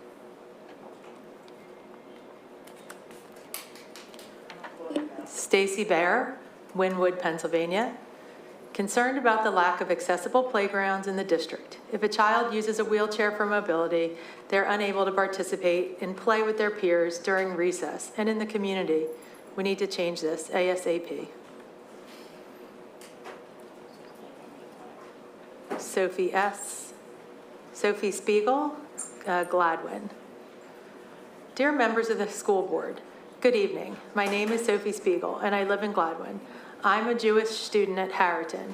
For those who don't know, Manasseh is a club at Harriton that invited a speaker named Omar Olshogra to talk about his experiences as a prisoner during the Assad regime and highlight the importance of speaking out against torture. Originally, he was to speak in person and was given money from the district to come. The issue is that I and many other members of the community is that he is an anti-Semite. He notoriously blames Israel for a multitude of issues and compares it to a concentration camp, which should discredit him already as a speaker. The response to this event was equally upsetting, despite clear unrest among students. It felt as though the administration was either unable or unwilling to take action. When I reached out to a member of the administration about the Manasseh event, I did so because I believe this to be a dangerous endorsement of anti-Semitism. And then there's another box from the same that continues this. So hang on. I'm just dropping down on the chat. Okay. Under the guise of political discourse, the person I reached out to was responsive, but I later learned that the approval for this event had been bypassed entirely. This suggested a breakdown in communication and protocol. The fact that Omar was later moved to a private Zoom meeting during school hours for select clubs, rather than being open to the entire school, raised even more questions. Why were certain groups given access to his views while others were excluded? In an email, another administration member stated that Omar had been under contract the entire time and was not allowed to talk about his views on Israel. If administration already knew about his views on Israel, why would they allow the club to invite him to begin with? Why would they fund him coming when he was originally supposed to speak in person? Eventually, the club made the event accessible to all students. Another issue is that the Lower Merion School District website purposefully omitted certain information about one of the speakers running the Resistance 101 event.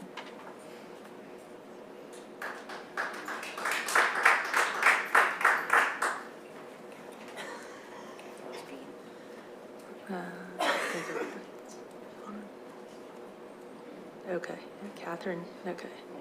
Sorry, I had to go back up through the chat. My name is Karen Ginsberg. Is that the right one? No, it's Catherine Skeen. That's what she's under Sophie. Sorry.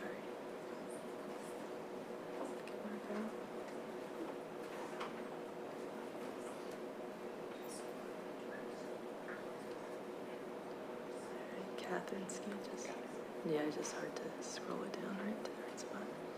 All right. I wanted to express my thanks and appreciation that Lower Merion High School and Harriton High School students and alumni had the opportunity to organize the SAGE conference for themselves. From the written description and photographs, it looked like an informative and empowering event with diverse attendance and participation. It's so important for the students to have these opportunities to discuss systems of power and histories and tactics of resistance, and the fact that students organize it themselves underlies the need. These lessons and conversations are part of any education around civics, civil rights, and human rights. It's unfortunate that some adults in the community, and from outside the community it seems, knowingly or unwittingly chose to distort some aspects of the event and publicly criticize its young participants. From what I understand, the event showed Lower Merion School District students at their best and brightest and most engaged. Catherine Skeen, Narberth.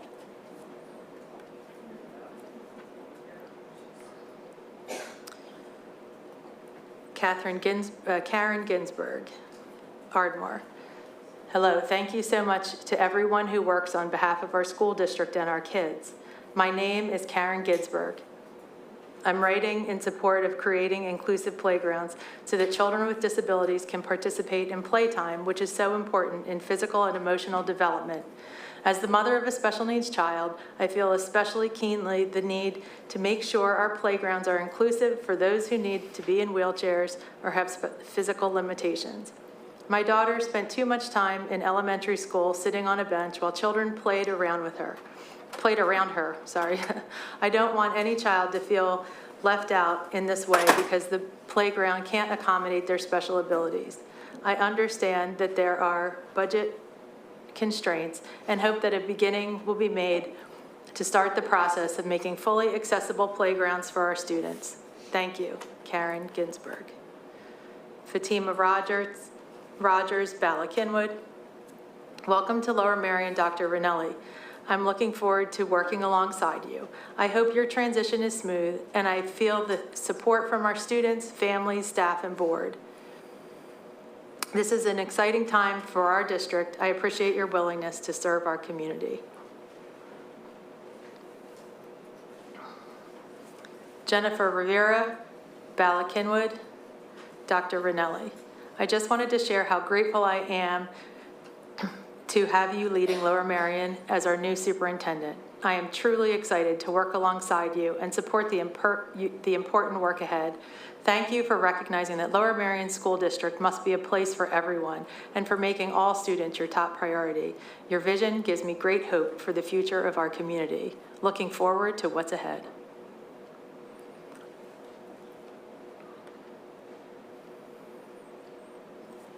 Amanda Cobert, Wynwood. I'm here in support of inclusive playgrounds in Lower Merion.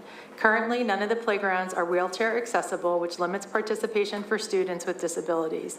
Please fund these playground renovations. It's incredibly important that all of our elementary age children are able to play together on the playgrounds.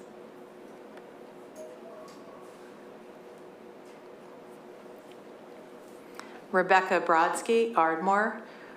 There's a discrepancy on the proposed final 2025-2026 budget. In the budget presentation, slide 9, anticipated revenue slide, the current real estate taxes for 2025-2026 is $260,068,947.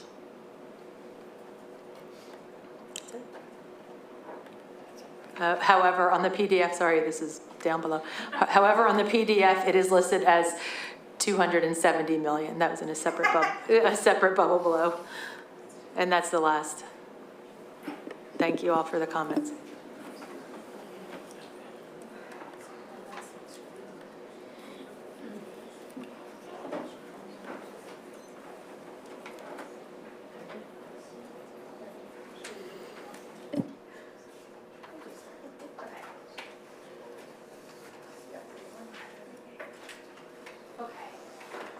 Sorry about that, lost my script.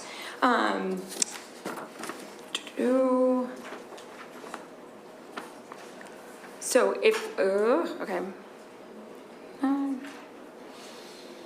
Thank you both for your help with that work. And if we're moving forward to the consent agenda that for this next section, do I have a motion to approve all the items listed on the consent agenda?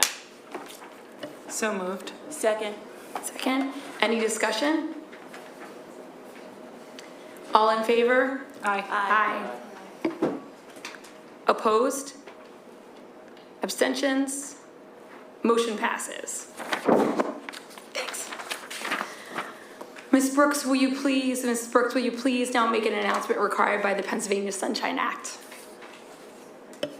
In accordance with Act 93 of 1998, the Sunshine Law, the Board of School Directors met for an executive session tonight, April 28, 2025, for litigation regarding Marion Court Investor LP versus LMSD, Montgomery County Court of Common Pleas, and for collective bargaining.